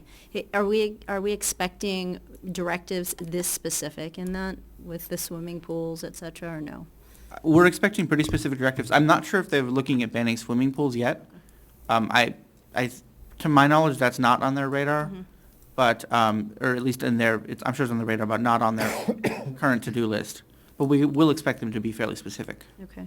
So, yeah, I mean, I like the idea of implementing what we can now, maybe via resolution, and then in June, when we get more specifics, we can get down to specifics in the ordinance. All right, well, keep that one in mind about just requiring Agreed. covers. We don't have Yeah. to have you do that now, but I Okay. think we should bring that up at some point. Okay, next one. Okay, should the construction of new swimming pools be prohibited? And we're saying not at this time. Okay, should the installation of new turf be prohibited or restricted in area? I wouldn't go there now. I wouldn't, I think, you know, folks, It just sounds like we don't have a way to enforce it or monitor it anyway, right, I mean, it's, so. you're going to catch them coming back from Home Depot with the, Well, you know. I mean, is it likely it's going to be done? I mean, in this environment, I mean. The unless it's proposal the here, water wasters. right, to clarify, the proposal here wasn't an existing building where somebody decides they need to put more grass in and something that already exists. This was really intended for new construction primarily, because there is a requirement currently, if you're landscaping over a certain, more than 5,000 square feet, you do need to provide your plans to the city of what you're proposing to build. So it's that section of the code we were alluding to here, not very clearly, in revising our current standards. And we don't When the threshold is tripped, Right. when we do get to review landscape plans, because you're right, we don't always get to. So over have that 5,000 feet, do we, I mean, is it a discretionary thing where the planning commission or staff can restrict it, or It's how does reviewed that by work? Staff, and Bruce is the expert on it. Master of all. 5,000 square feet is the threshold which, you go over 5,000 square feet, you then have to get a permit for landscaping, and you have to provide a water-efficient landscape plan. And there's a whole set of design criteria designed by the state that go into that. Okay. And essentially what you do in your landscape plan is if you want to have turf, you can have X amount of turf, but it all has to work out to this. It's like in a way, it's like the water budget that we've talked about. Yeah, yeah. You're going to get a water budget, and you can do whatever you can do Yeah. within that budget. Okay. Is 5,000 the right threshold? Right now, we simply adopted what the state model provided for, so. And we know that the state's going to come up with a new, or modifications to that model ordinance. That's one of the governor's other things. Okay. So maybe we wait on that Wait. until. Okay, Yeah. let's wait. Okay, everybody agree? Yeah. Wait on that one? Okay. Okay, should staff develop complete proposals for implementation and funding of AMI or other radio read water metering infrastructure? I'd It's say real you- expensive. It's Yes, expensive. but how are we going to pay for it? We would pay for it by You have to build into the next water rate. You'd have to, or you'd defer water main replacements. I mean, you know, we're gonna get into capital at the third part of it. Maybe we can just hold off on that one. I think considering where we are with our budget, I am not even comfortable at all considering putting a full proposal together. I agree. Well, okay, I agree with that too. It's very expensive, but could we just, another minute on how we would benefit from a, is there a conservation benefit that we could get? Yes, there is. What is it? Is there a factor that we could associate with this?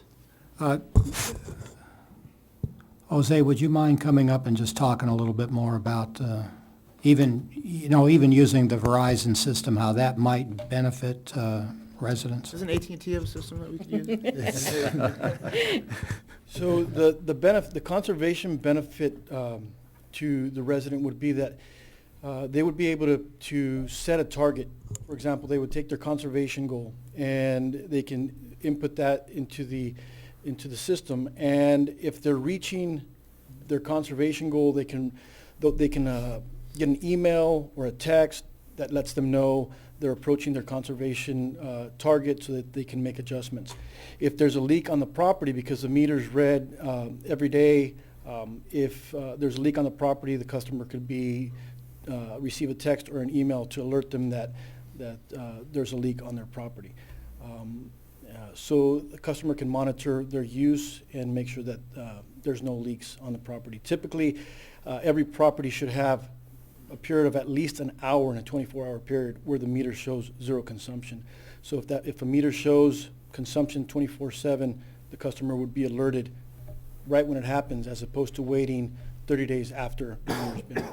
And you said it'd be about $300 for one of the meters? Is that what you're? Each endpoint or each meter, the cost would be about $300, and that includes 10 years worth of data transfers. So you can use it for 10 years? 10 years. With the $300? Right. So do we have to implement it citywide, or could people volunteer, or they could pay the money if they want to have it? Or does it have to be citywide? No, this program could be implemented 1 meter at a time, or we could do the whole city at once. Okay. And I have talked to the manufacturer, and it is compatible with our billing system, so it would be seamless. Okay. Can I ask a question? Or go ahead. No. So we could even offer that for individual water customers to purchase that unit themselves and derive the benefit of that for themselves? That is Because- correct. That is correct. Yeah. All the billing information would be hosted on the cloud. We would provide the customer with an access code, their account number and password, and they could log on and view their own individual account, set their parameters, and monitor their use. Yeah. Okay. Do you guys agree that maybe we should ask staff to just bring a proposal to do that? To at least offer the service to customers, even if we didn't bake the capital requirement into our current rate structure, but. Right. But I mean, I think that's something that I would buy myself, just so I can Me too. watch and see how it works, you know? Great. And, you know, another thought too is maybe encourage that in lieu of a fine. If you've I will. exceeded your water conservation target, you can apply that fine to purchasing one of these to help you stay under the Great target. idea. I support that. I agree. I think it's a really good idea. Okay, but we're not gonna look at the total AMI or full system because of the $1.5 million cost right now. Well, 1.44. Excuse me. I don't think there's any question to how valuable this could be once implemented, but when we're prioritizing what we need to do in the city, I just don't think it's there yet. Correct. Okay, should the staff increase enforcement citation activity? Could we use volunteers? I was asked that question earlier today. We could use volunteers to patrol, take pictures, log, and turn that information into staff. But the actual citations need to be, you have to have certain certification to write citations. So the actual citation writing, we could train volunteers to do that too. That isn't out of the question. But definitely could use them, and we did try that when we first went to mandatory conservation recall, a year ago, when we increased, Not a single person stepped forward to volunteer. People tended not, we have one now, I'm so glad. We were Yeah. looking for volunteers to help us initially, and people didn't feel comfortable sort of, telling on their neighbors. Well, Times maybe have they- changed. We're in a different situation today than we were a year ago. So we definitely could use volunteers on the patrolling, taking pictures. The attorney recommends we have pictures of the citation, so if somebody contests it, we can say, this picture was taken on this day, and look, you're watering the sidewalk on a. I think people are more in tune to it now. A year ago, it wasn't so much. I know that I notice it a lot more when I see the water running down the street that I never noticed before. So maybe we could look at volunteers. Just, I have just a question on that. I mean, what does it take to train for our volunteer patrol to drive around in our white police car? What are those requirements? Because I'm wondering if that could be incorporated, maybe we can recruit a few more volunteers to do that as well. Volunteers on patrol. Kill two birds with one stone. Primarily, we put on a class for them primarily for safety, what to do when you're driving around, how to report incidents, how to check the residences. So the common person pretty much could drive around and observe certain things. We focus more on safety for them, so that they don't get hurt while they're out there doing this. It could certainly be incorporated, into their duties that they're doing it. Right now, we do have 2 patrols out typically a week, but the available people, and I think One Richard's of them's here, here. is 4 hours a day, something like that? One's 4, one's 5. 1 4 and 1 5, and it's, once again, it's in the middle of the day based on what we're doing now. So we may have to look at a different cadre to get out there in the early morning hours when most people are watering and most of the fines are or violations are going on. Could we, in lieu of training them to do all the police-type activities you're describing, I mean, could they be just certified to just drive that car when it's not being used and patrol around, have volunteers use that car? Or how would we do it if we had volunteers? If they went through the training that our current volunteers have to do, and they do the background and everything, they could use a city vehicle. They can also, use their own vehicle. I mean, it would, Yeah. but if they go through and they're certified by the chief, and the chief says they can drive our vehicle, we'd let them drive our vehicle. I just think it's valuable to have that car driving around because it's marked, just. And that's a good point.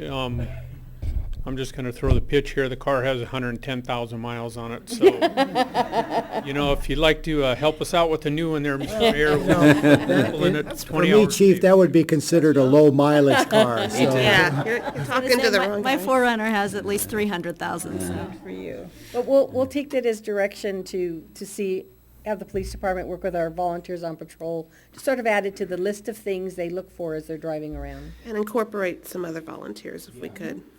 Do we still have the online system up where folks can sign up Yes, online? we do. Can we, let's publicize that now. Is it just on the city website? Yes. You go I there, volunteer. how do I volunteer? There's a link, you click, and I've never been there, so I don't know, but, Very easy. okay.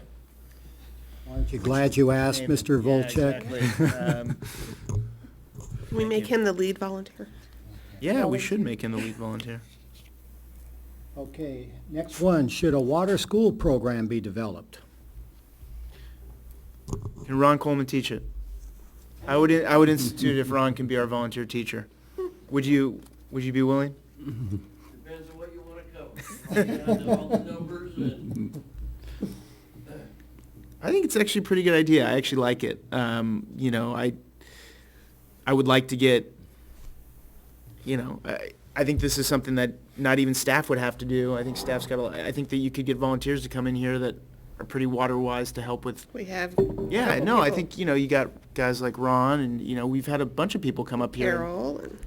Yeah, I mean, look, there's just so many folks in our community that I think know a ton about this stuff. So, I think it's a great idea, and I would even, with the supervision of staff, I think that you could start a water school program that's taught by volunteers, And I went to a meeting actually where they talked about the water school. The Santa Cruz gave the presentation. And surprisingly, their residents really got a lot out of the water school. at the end, they didn't feel like they were being punished, but they actually learned, and that's part of the education program that we need to do. I think it's a great idea. So, don't need to add any more comments to that, I don't think. I actually don't care for it, but I would be in favor of it if we have volunteers. I don't like the idea of city resources for it. Right. And I also like the idea of people just should be fined. But if we have some volunteers that are doing it, I think that would be a way to get the community involved.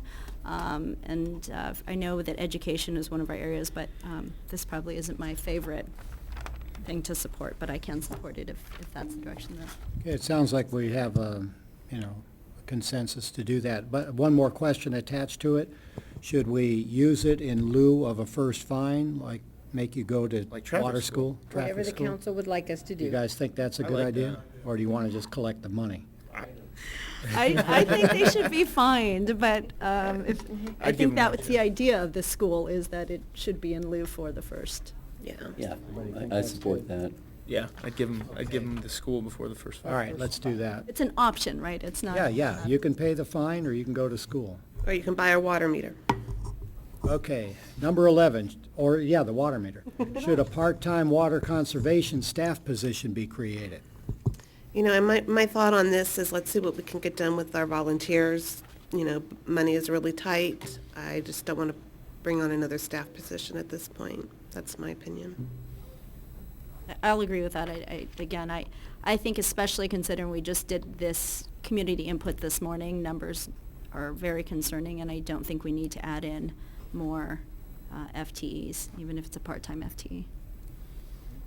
It would be water fund money, though, so it wouldn't go to the general fund. I think I agree with that, except I would like to bring it back, depending upon how effective our volunteer program is, because we really do need to make sure that people are getting fined if they continue to take advantage. So bring it back. Yes. Okay. Yeah, I'd just like to comment on that too, because since we've gone into this crisis, this has taken a lot of staff time in dealing with it, and, we keep asking our folks to do more and more, and while we're doing this, there are other things that are not being done, and we'll be screaming about that sometime in the near future, about all those things we said we were gonna do that can't do, so I'm not opposed to hiring part-time, but I'll wait to see how our volunteers work, and I bring it back then. Same with me. Good point. Okay, I think that's it. Madam City Manager, you have direction? We have some direction. I think the conversation, as you're aware, isn't over yet, because we really Right. don't know if we're going to reach the 32% yet that we're supposed to reach, but Yeah. it's an ongoing conversation, and we'll start with these things. Yeah, well, as we segue into item number 2 here, this is the point that I've made before, is this is one thing about the state imposing a 30%, but if the situation doesn't improve, I think we're eventually going to get to a point where, forget what the state says, we may have to cut back even more, and we'll talk more about that, but, so shall we tackle item number 2 now? We have Director Inman again, item number 2. There is a revised staff report that was provided, and Director Inman will describe why we prepared a revised staff report that was issued on Monday. But this is a recommendation to send a written request for action to the Raymond Basin Management Board, restricting water production from the Santa Anita sub-area of the Raymond Basin. Okay, as noted in previous council discussions and staff reports, the water levels in the aquifer below Sierra Madre, from which we have historically produced 90% of our potable water, have again begun to recede.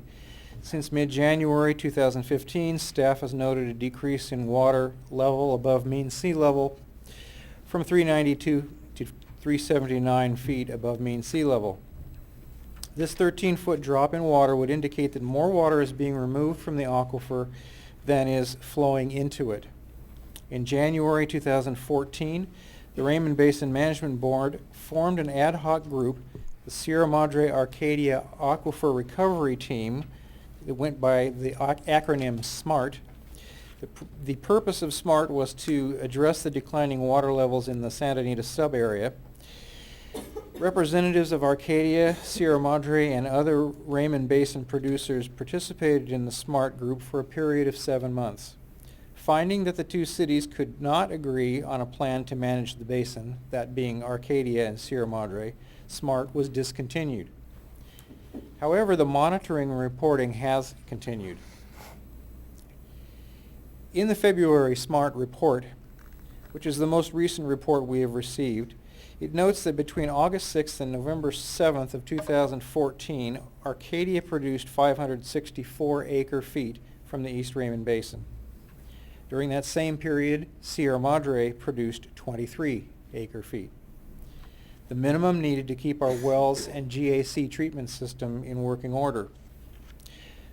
The SMART report further notes that from July 1, 2014 to February 28, 15, Arcadia produced 963 acre-feet and Sierra Madre a whopping 55.5. The report goes on to state that during that 3-month August to November period, the static water level remains stable at an elevation around 376 feet and may be indicative of an inflow-outflow balance for that period of time and hydrologic conditions. In short, the 587 acre-feet removed from the basin during that period could be considered the safe yield of the basin for that period. As you'll recall, in March of 2014, the Raymond Basin Management Board, as watermaster, ruled in favor of Sierra Madre's position that the Anokia well is geographically located in the Santa Anita subarea of the Raymond Basin, and that production from that well should be counted against Arcadia's Santa Anita subarea adjudicated right, where it had been, instead of to their Pasadena subarea right, where it had been credited for the 11 prior years. Furthermore, the board's action to move the Anokia well to the Santa Anita subarea forced Arcadia to reduce production to a maximum of 88 acre-feet per year. Since that time, Arcadia has twice requested the Raymond Basin Management Board fund a study of the East Raymond Basin.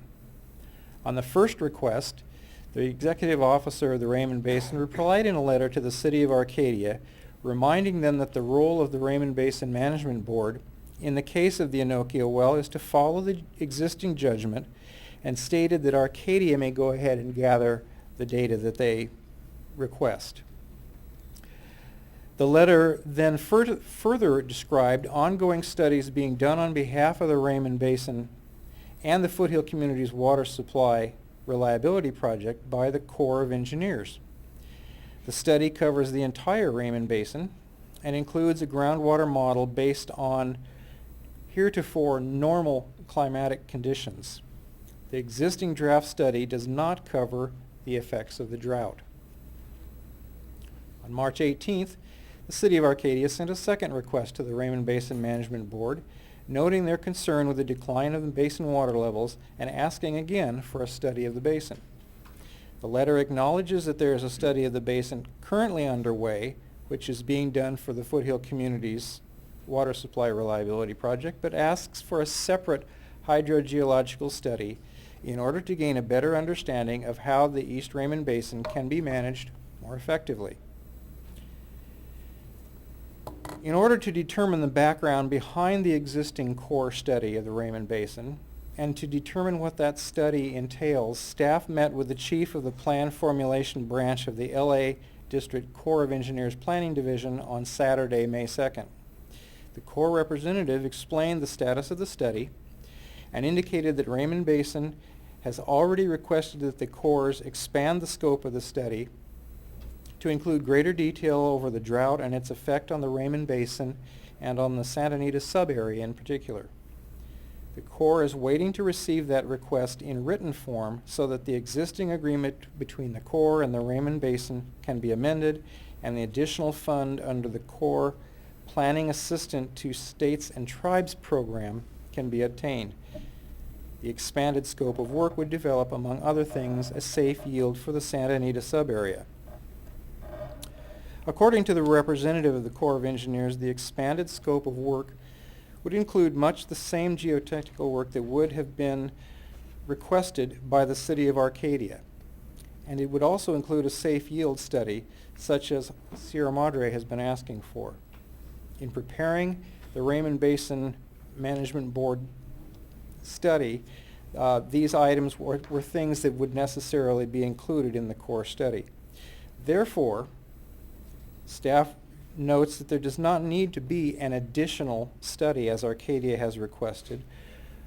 Rather, any study work contracted by the Raymond Basin at this time would be used as the basis for the expanded core study. In fact, all that needs to be done at this time is for the Raymond Basin to agree to the local match of 50% and provide the written request to the Corps to expand the study.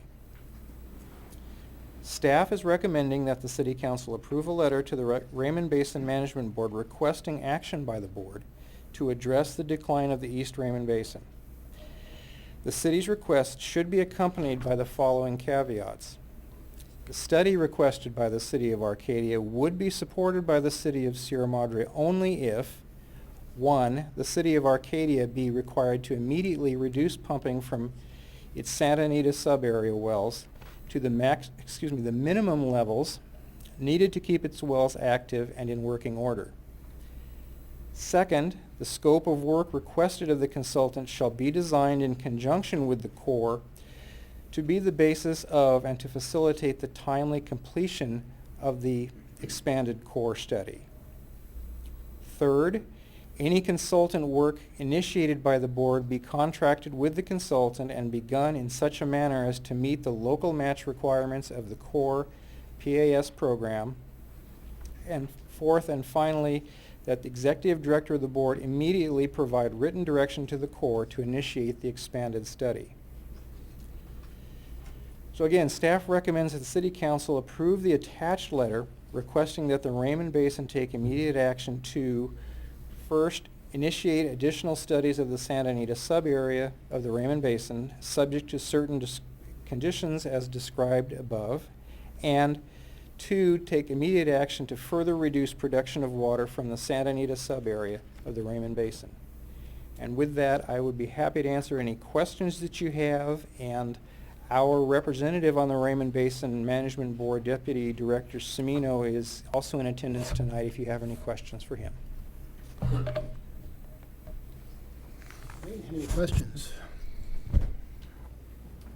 Question, but a statement. So simply put, Arcadia keeps pumping, which is affecting our ability to pump. And so we kind of want the board to recognize that. That's what we're doing. Director Inman, I think this is great. I think the letter's really great. A few comments on the letter, but the one thing that popped out at me was that we use 55 acre feet a year still just pumping our wells. What do we do with that water? That water does go into our system. It goes into the system. It's at such a reduced amount that it doesn't have the harmful effect that going full on with pumping would. At these low levels, we can take the water into our system. Yeah, because I would like in the letter to be able to say, while Arcadia pumps X, we pump nothing, right? But I would like to do that too, but then our wells would be considered inactive and we'd have to Right. go through a whole licensing process again. we're essentially is pumping nothing, but that just jumped out at me. But I have some discussion items for the letter, but no questions at this point. Any other questions? Thank you. Okay, thank you. We'll open it up for public comment at this point. Anybody from the public care to comment? Okay, we'll bring it back to the council for discussion. Who'd like to start? Well, I'll just throw a couple things out. We've all talked to people about water. I mean, it's ever since I've been on the council, it's been something that everybody seems like they want to talk to me on wherever I go about. And I think that's the most consistent comment I get, is a perception that the Anokia well and the fact that Arcadia is still largely green while we're largely browning is just kind of in people's craw. And I think that the language of the letter, I think, really expresses that. And I think we need to be serious as a city in trying to make some kind of amends. So I support the letter. I think it's long overdue.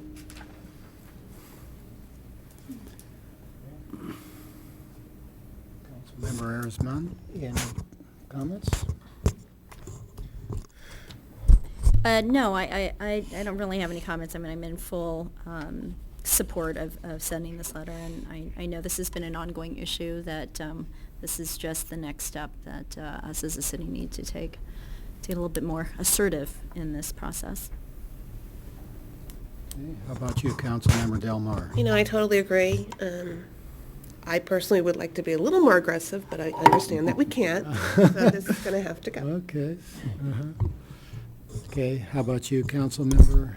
Yeah, Reagan? I think it's a great letter. I just have a few suggestions. I think that first we CC the city manager of Arcadia. I personally think we should CC the council. I think it should go to each of the council members, the mayor. Yeah. You know, it's coming from us. I think it should go to the reciprocal body that would be making this decision. And I do think that this will do wonders in getting this, issue on their radar, the council itself, and not just the city manager. I guess in the structure, I really like the letter. I would do a few things.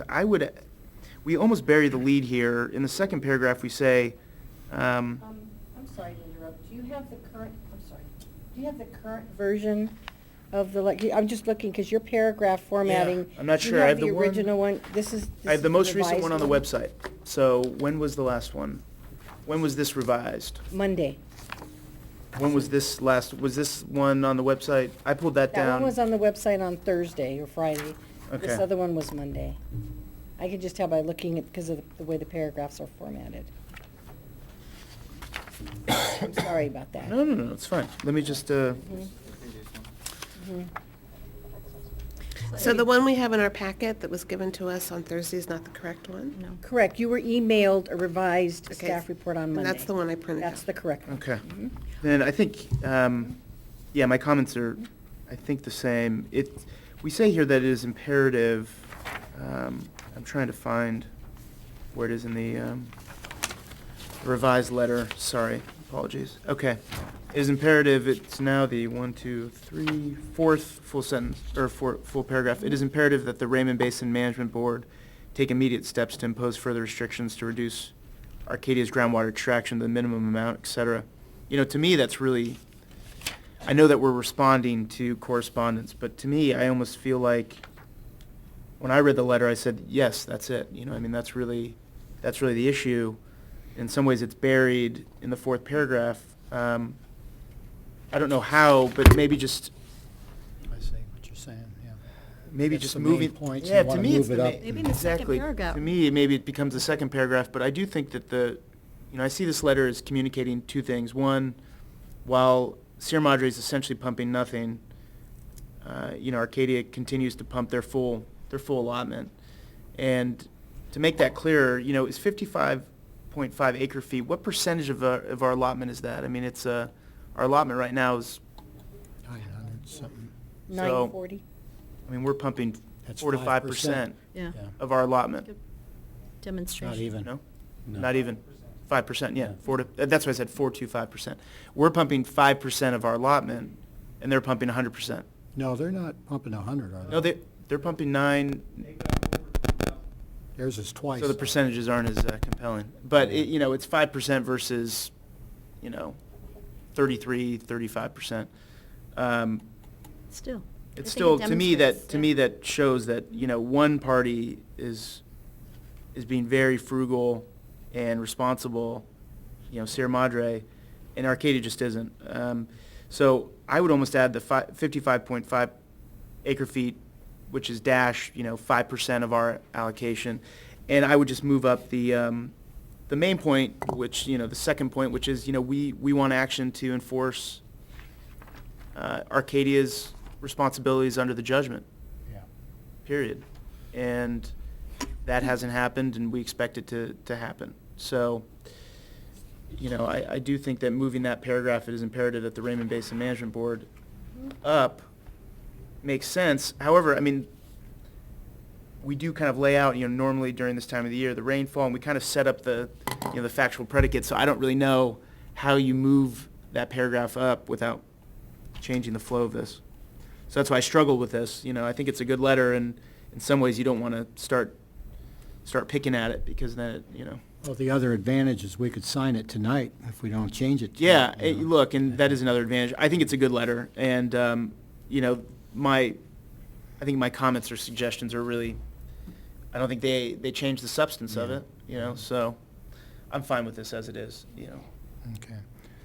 All right, I think, a big point about this is that right now it appears that the safe yield is only 580 acre-feet per year, which is just a little over half of our allocation, and Arcadia's allocation is roughly twice ours. So what this is saying is that the basin is in really, really, really bad shape, and even if we cut this back to basically just enough to keep our pumps operational, it's going to take a long time for the basin to recover.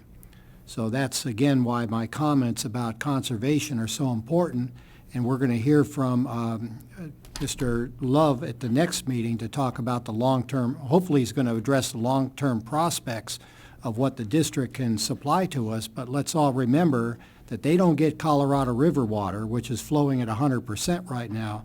Our district is dependent on the state water project, which allocation was 5% last year, 25% right now, and it's going to be cut because there's no snow.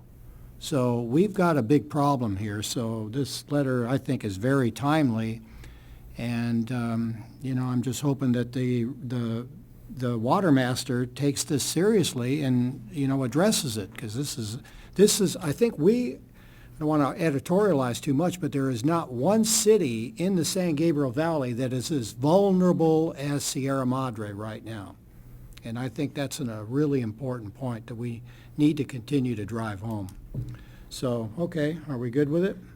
If I may comment, though, I mean, given that we might be here for a little bit longer, I think the point is well taken about the CCs on this letter. I think I'd expect that level of respect from other cities if they were doing the same. Is that a practice that we have? I mean, I don't know if it's been practiced before, but I actually like that idea, and I don't think that would hold us back from signing the letter tonight, but I just wanted to get a feel from the rest of the council, because if another city were doing something similar, I mean, I'd like the CC too, but again. That won't prevent us going forward, right? Not at all.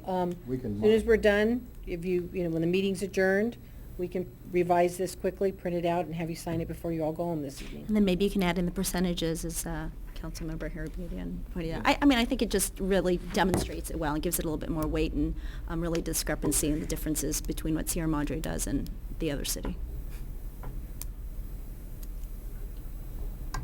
Okay, do we need a motion on this one, or? That would be good. Okay, do we have a motion?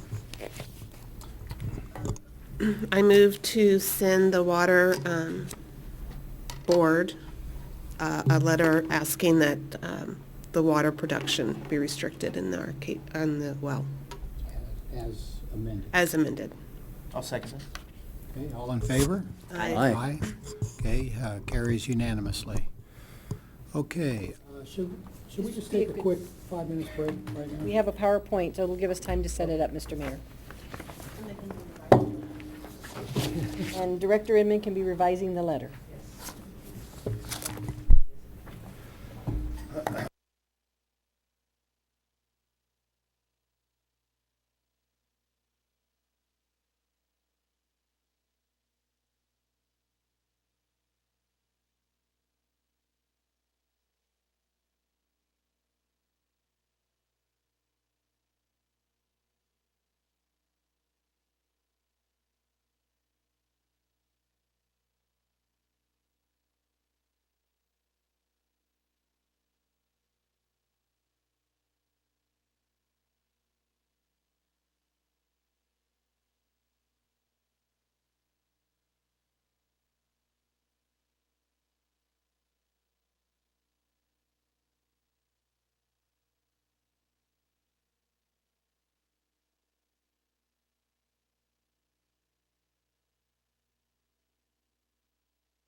Okay, shall we resume? Are we waiting for Director Inman to give the next presentation? Or? No.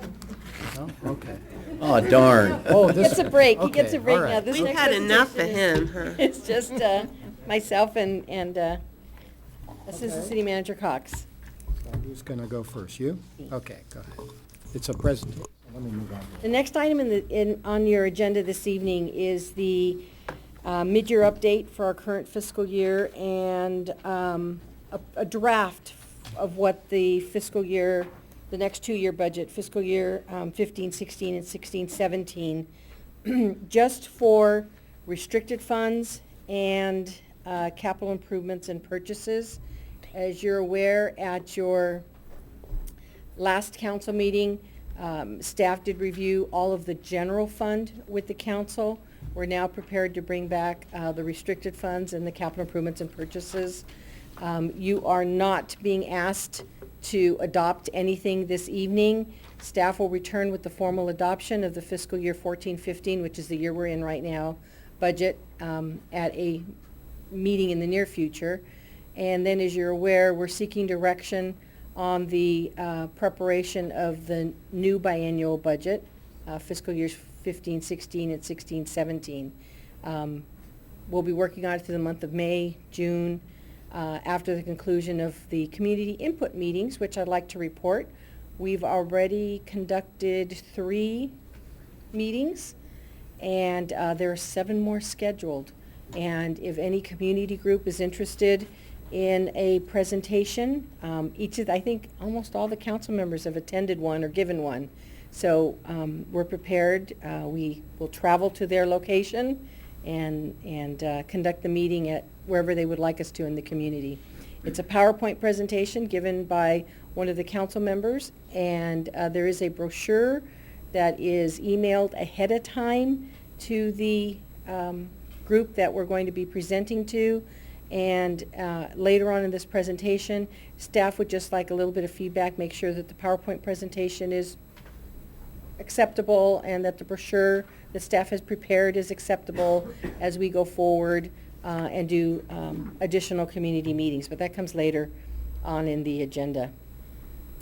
The restricted funds categories includes what we call, let's start off first, just a basic definition, probably more for the public at home watching. General funds are monies that the city council can allocate for any governmental purpose, as long as it's legal and it's a governmental purpose that the council desires. So you can use general funds for almost anything city related. Restricted funds, on the other hand, have either mandates or legal restrictions or requirements that they be used in a specific way. Within restricted funds, there's different categories. There's grants that can be restricted because the grant is given to us for a specific purpose. There are enterprise funds, which is just what you would think enterprise funds mean. That fund is run like a business. We have our water and sewer funds as our 2 largest enterprise funds. So water funds can only be used for water utility related purposes. The revenues and the expenditures have to be for water related, and same with sewer. We have other restricted funds. Our gas tax fund is a restricted fund. Those monies can only be used for street related expenses. We have some smaller enterprise funds, which we will not be covering in this presentation. You'll get them. They're very small, minor amounts.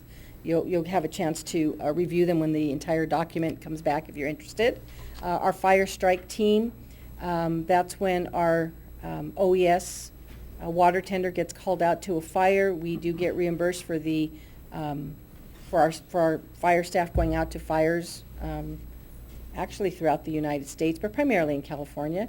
Our aquatics fund is set up separately. Our recreation classes, special events, movies and filming. All of those funds, except for occasionally recreation classes, are self-sustaining. The money coming in covers the expenses in that fund. The only exception, generally speaking, is recreation classes. There's usually a small subsidy, general fund subsidy of about $10,000 to $11,000. We will go on to the largest enterprise fund the city has, and that would be our water fund. Instead of going through these details, this chart explains everything that is on the next chart, which has the numbers, which is probably a bit more, provides a bit more information. Even though each of these, bottom line, we're showing a deficit in the water fund, it's interesting, we are meeting our bond covenants finally in each of the years because we're allowed as part of the calculation to calculate our bond covenants to subtract out capital improvements. So the good news is we're meeting our bond covenant. The bad news is our water revenues are not coming in nearly at what we expected. In fact, we will be bringing this back to you when we come back with the final budget because our water revenues currently are projected using today's water sales. We need to take into account increased conservation. So our water revenue numbers are going to go down a bit. We'll reevaluate it and bring it back. That's why we're calling this a draft budget at this point, to get some numbers out to the council, to get some input. So when we bring back the final document, we'll make sure all the I's are dotted and T's are crossed. So that's the first big change you're going to see when this comes back.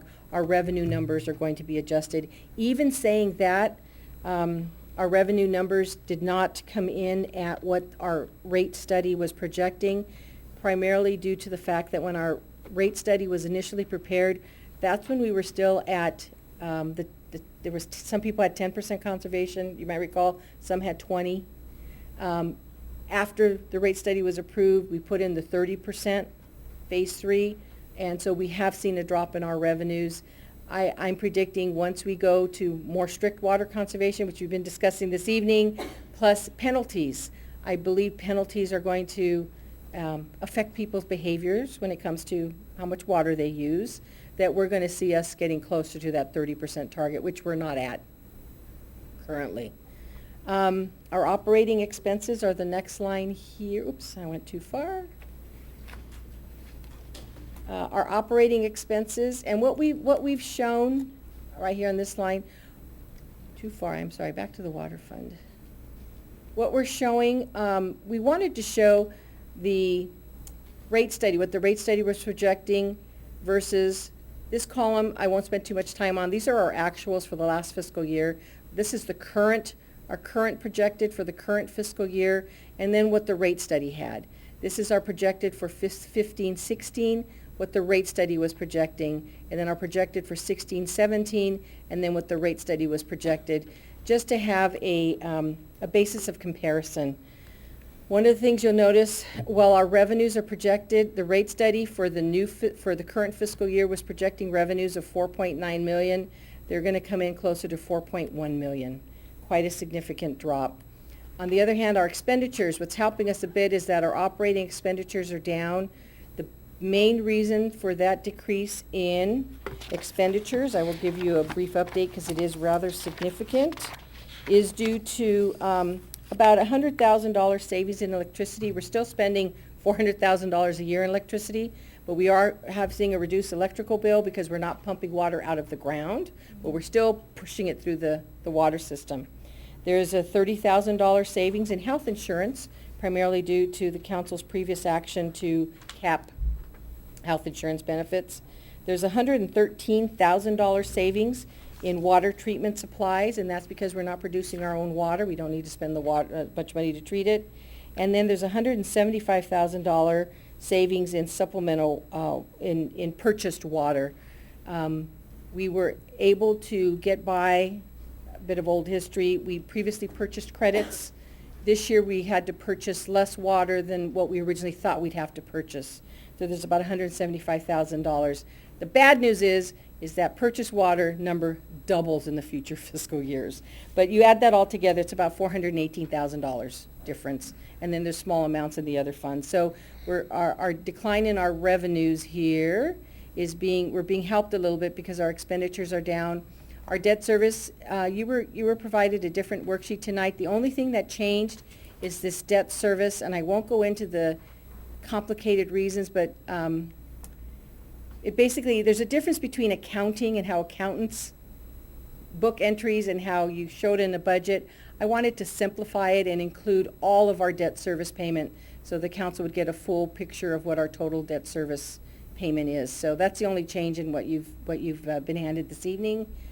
Here's our capital outlay. The other thing you'll notice that staff has done to try to mitigate this decrease in revenues, you'll see that we've reduced the amount of capital outlay that originally for the current fiscal year was 913. We're only going to spend about 692. You go forward, the biggest difference is here. Rate study projected almost 1.3 million in capital outlay. We're spreading it out a little more evenly. We put $778,000 in. There's a savings there, and here we had to bump some of these capital outlays over to the next fiscal year. So we're trying to sort of even out, but that's the other thing staff has recommended to deal with this decline in revenues. And the capital outlay, we won't go into details of those now. The next part of the presentation, we will go over all of the capital projects that are included in the budget, so you'll be able to get a detail and see exactly what it is we're deferring. You get to the bottom and you can see we're projecting a deficit for the current fiscal year of about $418,000, a deficit for next fiscal year of about $302,000, and finally in year after next, 16-17, finally we see a positive pop-up of $151,000. But I can tell you, once we adjust these revenue numbers for assuming everyone reaches 30% as a whole conservation, that's going to turn into a deficit also. When are you going to adjust those numbers? So the next time we see this, or? Yes. Okay. When the budget comes back to you for final adoption, we'll have all of these numbers adjusted.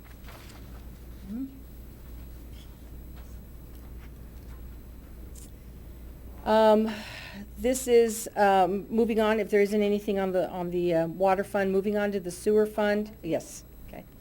Question about the water fund. In the staff report, it says that the 2013 rate study assumed 185 more dwelling units than what we're actually billing for. So I'm just wondering, where did they get the 185 more dwellings? That's in the sewer fund. That wasn't the water sewer fund. Okay. We'll get to the sewer fund. That is in the sewer fund. Similar to the water fund, the sewer fund is projected to have, it's interesting, it has a positive operating surplus. That's when you only take into account current revenues and current operations, doesn't take into account capital improvements, deferred maintenance, depreciation, those kinds of items. But in reality, the reality is this fund is also running a deficit, not as nearly as large as the deficits each fiscal year in the water fund, and the sewer fund actually has healthier reserves than the water fund currently has. One of the downsides to the situation we're in with the water fund is the council had a target of reaching a certain surplus level in the water fund by year 2020. At this current rate, we're not going to reach that. So we'll come back with an analysis showing where we predict we'll be instead. The other thing I want to mention before I go to the sewer fund is staff is recommending, and it's in the staff report, that in fiscal year 16-17 that we initiate a new rate study using the information current at that point in time, because things have changed so much since our rate study was done in 2013. So going on to the sewer fund, this shows our revenues. We were trying to, what Councilmember Delmar was mentioning, when we looked at this, the rate study projected for the current fiscal year and went today $873,000 in revenues. We're actually predicting only $823. Going forward, predicted 908. We're predicting 882. Going forward, predicted 936, coming in at 909. We're off by about $30,000. In looking at the numbers, there was an error made in the number of billing accounts. And we don't know, we were off by 100 and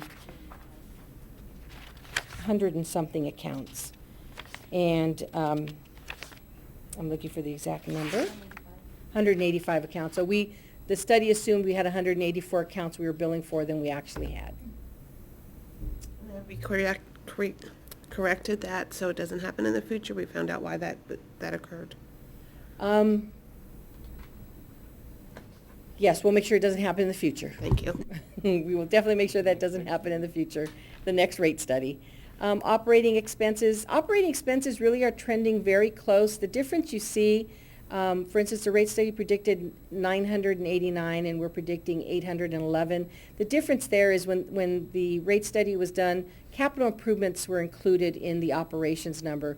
We've broken it out here in this chart, so that's the only difference really in the expenditures. Otherwise, our expenditures are trending very accurately to what was predicted in the rate study. If there aren't any questions on the sewer fund, I will now turn it over to Mrs. City Manager Cox, who will cover internal service and capital improvements. Thank you. Our internal service funds is what we use to account for the city's overhead. So as certain departments or services provide services to other operating departments, we basically charge those departments for those costs. My favorite example is obviously human resources. We provide that service to all the other departments, and so we take a percentage of payroll to then pay for what we need in order to operate the human resources department. We have 6 internal service funds: fleet, facilities, administrative services, information technology, human resources, and then our general plan and housing update. We don't anticipate any operational changes to fleet, facilities, human resources, or the general plan. But we do have two funds that we are anticipating some changes. The first is administrative services. Staff is recommending that we upgrade one of our full-time account technicians to a full-time accountant. The City Council authorized a part-time accountant position, I believe 3 years ago, and we have continually struggled to keep that position filled. And it is a pretty important position for us. So we are looking at a different way of operating. Now that we have the 2 part-time administrative clerks at the front desk, it gives us a little leeway to do some reorganization, and what we're recommending is not filling the part-time accountant, which is vacant right now, and then creating the full-time accountant. And we will do some shifting of job duties around, and we think that we will create some great operational efficiencies as well as recognize a savings of $24,000. And just to clarify, we're not adding an additional full-time staff member. It's an upgrade of an existing one. You're cutting, this doesn't work, that you're cutting a half position. Correct. Right? We're cutting a half position. And That is upgrading- currently vacant because they resigned again. Right. So and- no one is losing a position Right. with this. But you're proposal. upgrading the technician to, or, is that right? Upgrading an account To a technician full-time to an account, yeah. accountant, right. In information technology, we're making a number of changes. One of the ones that we've talked about a number of times is the website. We're moving that out of the library and using a new contractor. I'm happy to report we are on track still for implementing the new website July 1st. Aside from that, we're also on our strategic plan. We've repeatedly had replacing our voicemail system. So that has been budgeted into this as well. It's actually a carryover from the previous 14-15 and 13-14 budgets. But before we replace the voicemail system, and this will come to you at a meeting later in May, we're going to be asking the city to consider doing an IT audit / master plan with funds that were previously allocated to improve the website. Since we have made the operational changes to the website, we don't need those funds there. So we're asking that we do an IT audit master plan that will help us recognize what all of our technology resources are so that we can accurately do our RFP for the voicemail system and look for some other efficiencies, because as we know, technology prices continually are going down, and I believe we'll find some more savings through that. But we'll bring that to you later on this month. Yes. Assistant Manager, just one quick question on the administrative services for the recommendation to upgrade the account technician. Are you looking at for as soon as possible, or are you looking at for 15-16? We currently have, we're doing this as an acting today position, but we're looking at budgeting for it official in fiscal year 15-16, so starting July 1. We also have our special revenue funds. As the city manager mentioned earlier, these include things like gas tax, any of our grants, the library gift memorial, our planning, paramedic, all of our transportation funds. We don't see any operational changes or anticipate any operational changes in our special revenue funds except for gas tax. The City Council had previously budgeted, I'm sorry, this is on the next slide.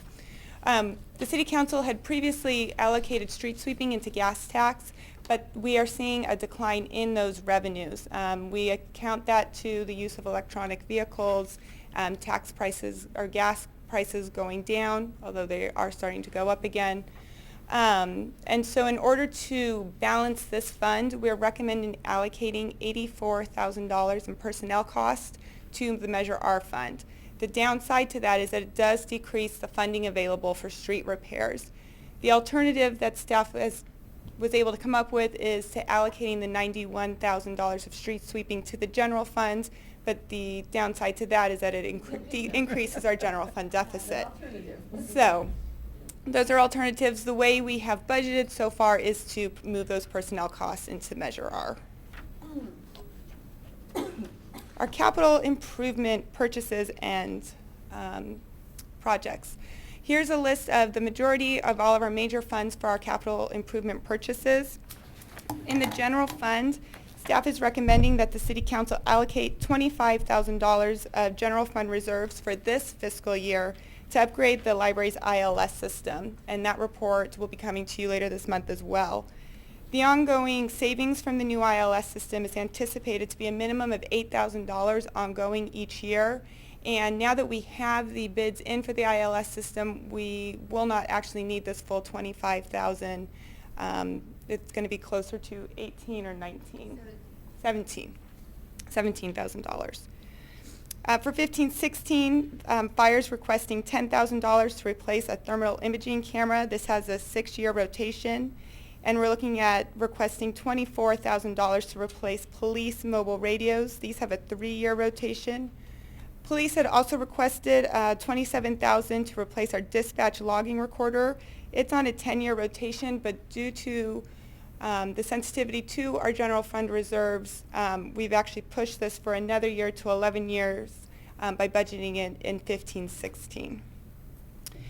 And in our IT internal service fund, we are looking to budget capital funds for $30,000 to improve our audiovisual, Wi-Fi, our meeting streaming, and hopefully get all of these microphones and such working in the council chambers.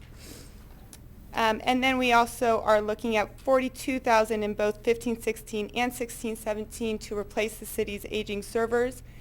If we complete the IT audit master plan, that number will hopefully go down to reflect some of the changes that exist in technology today. For our capital improvement projects, the one thing that isn't included on here, because it is in a smaller fund, is the City Hall civic landscaping. The City Council has allocated $10,000 in November from the conservation funds from the Water District. And the Water District has also previously given us an $8,000 grant. The remaining of the $30,000 that we have raised has come from community donations, but we still are about $20,000 short. Our committee will be meeting later on this week looking at further ways to fundraise, but that is not included in this chart.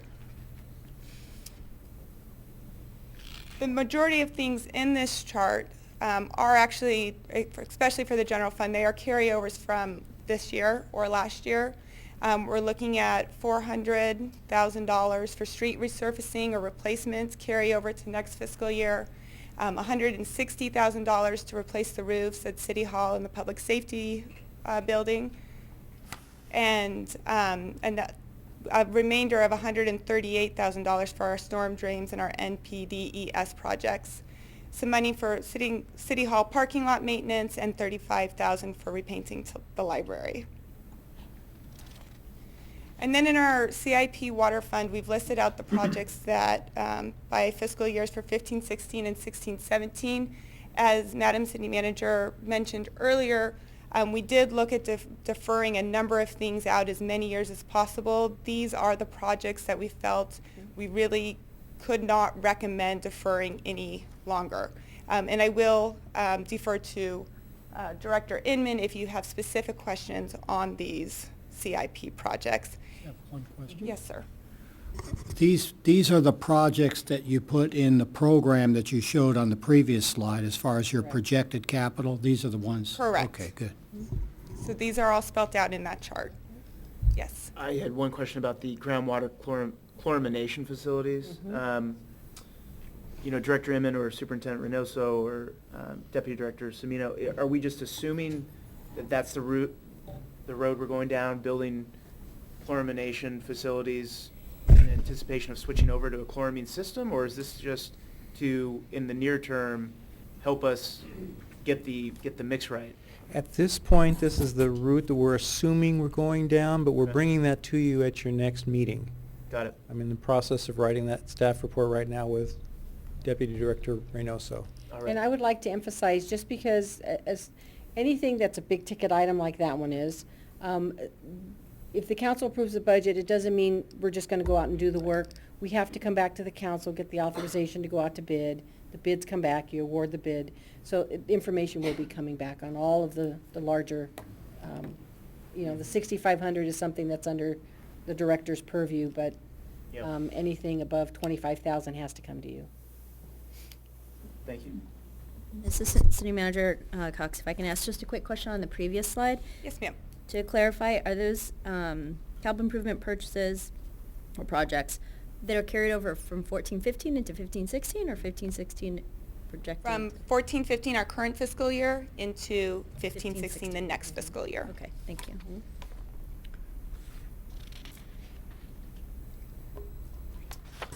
With that, are there any questions that you have on either the special revenues, the capital projects or purchases, or internal service funds?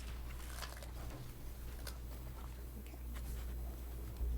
So next, we're bringing back the budget input meetings. As Madam City Manager mentioned earlier, we have completed 3 meetings. We have 7 more to go this month. We have 2 revised dates for the City Council's consideration. The first is to move the online webinar to Wednesday, May 27th at 7 o'clock. We had originally scheduled it on the same night as the Chamber of Commerce's Town Hall meeting, and we thought it might be best to separate those 2 out. And the second one is the Town Hall meeting, which we had originally scheduled for actually this Saturday. But as the subcommittee met on these budget input meetings, it was suggested that it might be best to use the 10 budget input meetings to collect the data and then be able to share what we've collected in those meetings with the entire city in the town hall meeting afterwards. And so that's where we're looking at Saturday, June 6th. We don't want to go much later than June 6th because we do encourage the City Council to adopt the budget by June 30th, and this does still give the council a month to consider the budget. If I could interrupt, and also pushing it out to June 6th, we will be able to come back with some real numbers for the community Yes. and what the costs are. So we should have the numbers for contracting out by the end of this month and be able to share that at that time as well. And And by having it by the end of this month, I mean staff should be able to present it by the to the City Council. What was the expectation for City Council members for the online webinar? I know we briefly discussed it. Councilmember Delmore has volunteered to do it. She's doing all of it. And no one has volunteered to help her. I'm out of town on that day. That's why I asked that. I So- remember. No, I might be able to help. I'm not going to be in town for the town hall meeting, which means it's the perfect date. I think it's great that you guys are holding it on June 6th. I might be able to help on the webinar. That so, would be great. yeah. Thank you. The expectation is really to have the webinar, people call in. I'm hoping that we have it so they can turn on their computers and see the presentation as we're doing it. Yes, ma'am. And then we'll just answer questions. And to disclose to the council also, I unfortunately am not available on the June 6th. I am. 3 of you will. Either. Okay. So if those 2 dates are good for us to move forward with, the second question that we have is if, now that everybody's had a chance to see the presentation and the budget pamphlet or brochure, do you have any changes that you would like staff to make to those? I just really want to commend staff on the great work on the presentation. I mean, I only went through it once. I don't know how many times others have. But I think the presentation itself, the order, the simplicity of it, conciseness was good, and this one's just darn pretty. But it's all not only pretty, but it's very informative and I think very reader-friendly too. So I think you all did a great job. And Assistant Manager Cox put this together by herself. With City Manager Aguilar. Yeah. So it turned out really nice. Thank you. Very simple. And I'll add my voice to that. The PowerPoint presentation, we did the library board meeting. It was very easy. Just click, click, click, click. Very straightforward, very understandable. I mean, as understandable as these things can be. And it did engender some interesting input and discussion, so. I've done two, and I can tell you that the questions and the comments and suggestions we got on one of them were very different than the other one, which is exactly what we're looking for. So we're looking for all those different comments and suggestions. Wonderful. All right, thank you. So finally, our next steps, as we all know, we are having 10 community input meetings, more if anybody reaches out to us, between May 2nd and May 30th. We plan on bringing back the information on contracts at our May 26th meeting as of right now, hosting our budget town hall meeting on Saturday, June 6th. We will bring back a resolution to adopt the mid-year budget numbers and any carryovers. Continue discussion for the City Council on how to budget the 15-17 budgets, and our goal is to present about a balanced budget for consideration before June 30th, 2015. And with that, if there's any additional questions or comments, staff is available to answer those.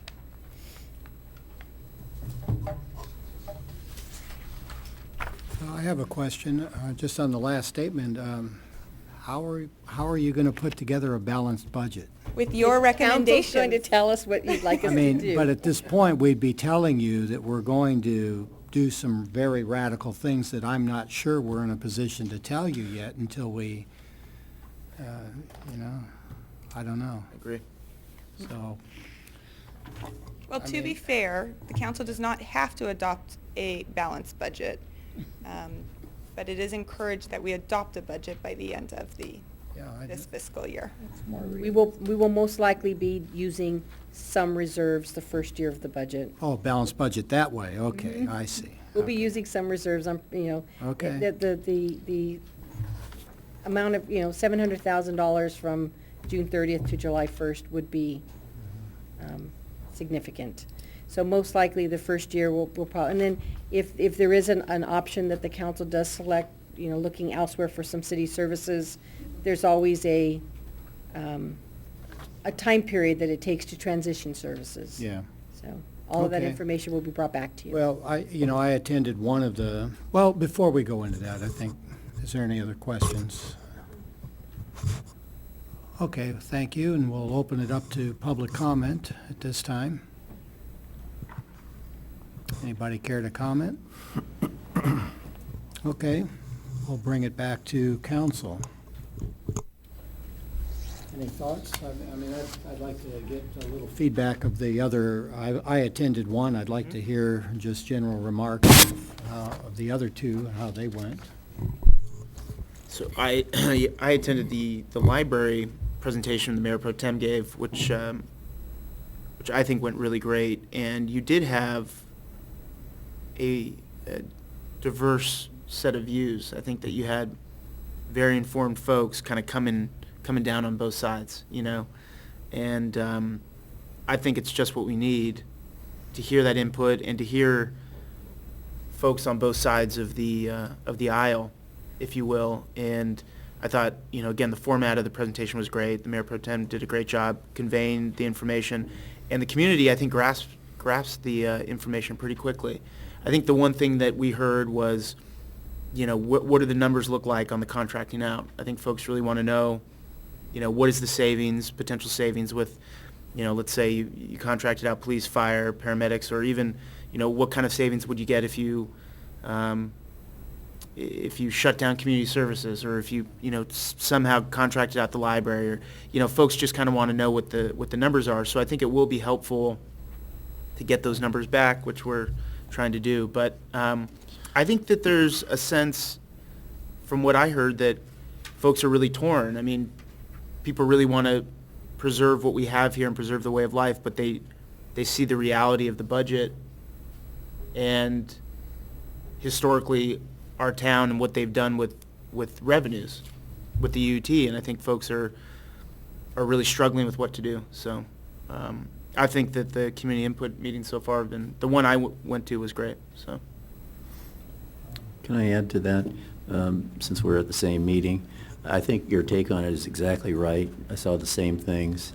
The one thing I got from it, in addition to that, is that some of the people, these very thoughtful people, are very much on top of things here in town. We're really kind of aghast at just what the consequences are of the budget hole in terms of possible spending cuts. I think none of them had really thought that this could actually happen, that we could get to this point. And they expressed that they thought the public, we needed to do more outreach so the public was more aware of the consequences, because their impression was that a lot of people really don't know what's at stake here. I don't know if that's true, but that came through pretty clearly from a number of people. Okay, I attended one with Councilmember Del Mar, and you attended another one also, did you? Councilmember Arizmendi and I did the Rotary Club this morning. Okay. So I can speak on my perspective. The one that we did on Saturday, we had a lot of people coming up with kind of inventive ideas on cutting expenses, and the one at the Rotary Club came up with more ways of generating revenue. So it was very interesting, that the two groups of people, but they were very engaged. Both times, we gave them ample opportunity to talk to us. The presentation was very brief, and they were really wanting to talk and give us their input. And they had some good questions. Councilmember Arizmendi, what?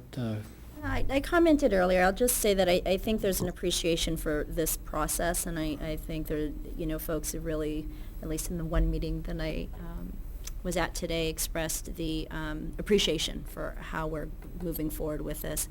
And for us to really understand that, and I think we all do, is that it's not a decision we can make alone in a silo or up here on the dais. It really is going to be a matter of community input. And at the end of the day, some really, really difficult decisions are going to be made, and I think people heard that message loud and clear and could see it. Yeah, I just wanted to give my 2 cents on the presentation. I felt it did what we thought it would, which was exactly what I'm hearing. It stimulated a lot of discussion and brought out really good questions, and I think just in that regard alone, it is, I would call it successful so far. So I think we're on the right track just to get the community feedback, and we'll all have a pretty good sense of what the community expects at the end of this, and it's really going to be helpful to us, because I don't think any of us really want these heavy decisions all on our shoulders without, the community bearing some of that burden as well. So I don't have any other suggestions to give. I think it's really great. The only question I have for the town hall, that's going to be, we're planning at the fire station. At the, right, in the apparatus bay. Yeah, and I just wanted to just throw that out. Does everybody agree with that being a good idea rather than here? Because we could videotape it and have it streaming if we did it in the council chambers, but do you all agree that that's the best way to do it? I would agree to the fire station. I think it's more, it allows people to approach us more than if we were up here in the diocese. Right. That's exactly what we want to get away from. And I think I can't promise this, but I think we're trying to get some activities for the kids to do while their parents are in there too. Nice. So. Good.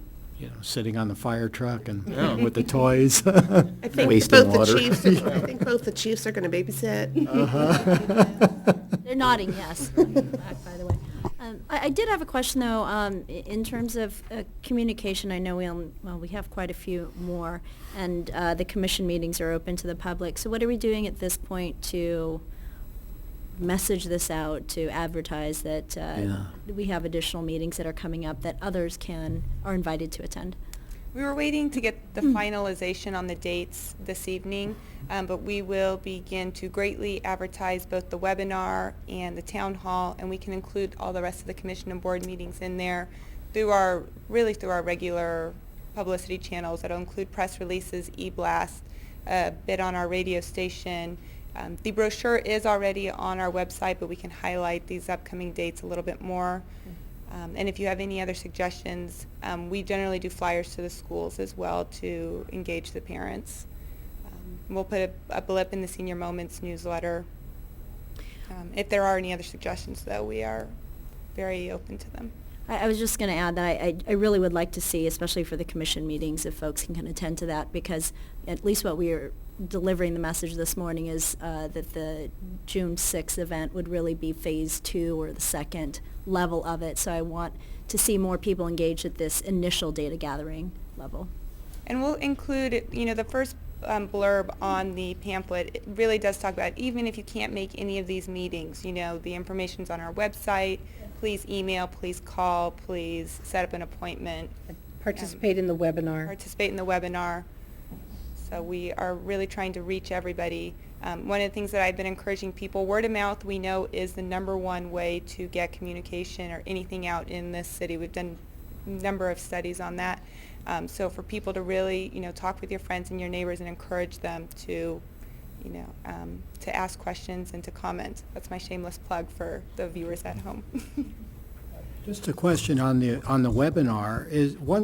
Is the webinar able to be run in a loop on our community TV? You can record a webinar. I was going to say, we have a small budget for this, and so we'll probably upgrade a little bit so we can get it recorded, and I'll That see would if be we good. can, I'll work with KGEM on how we can get that digital file on our Yeah, because presentation.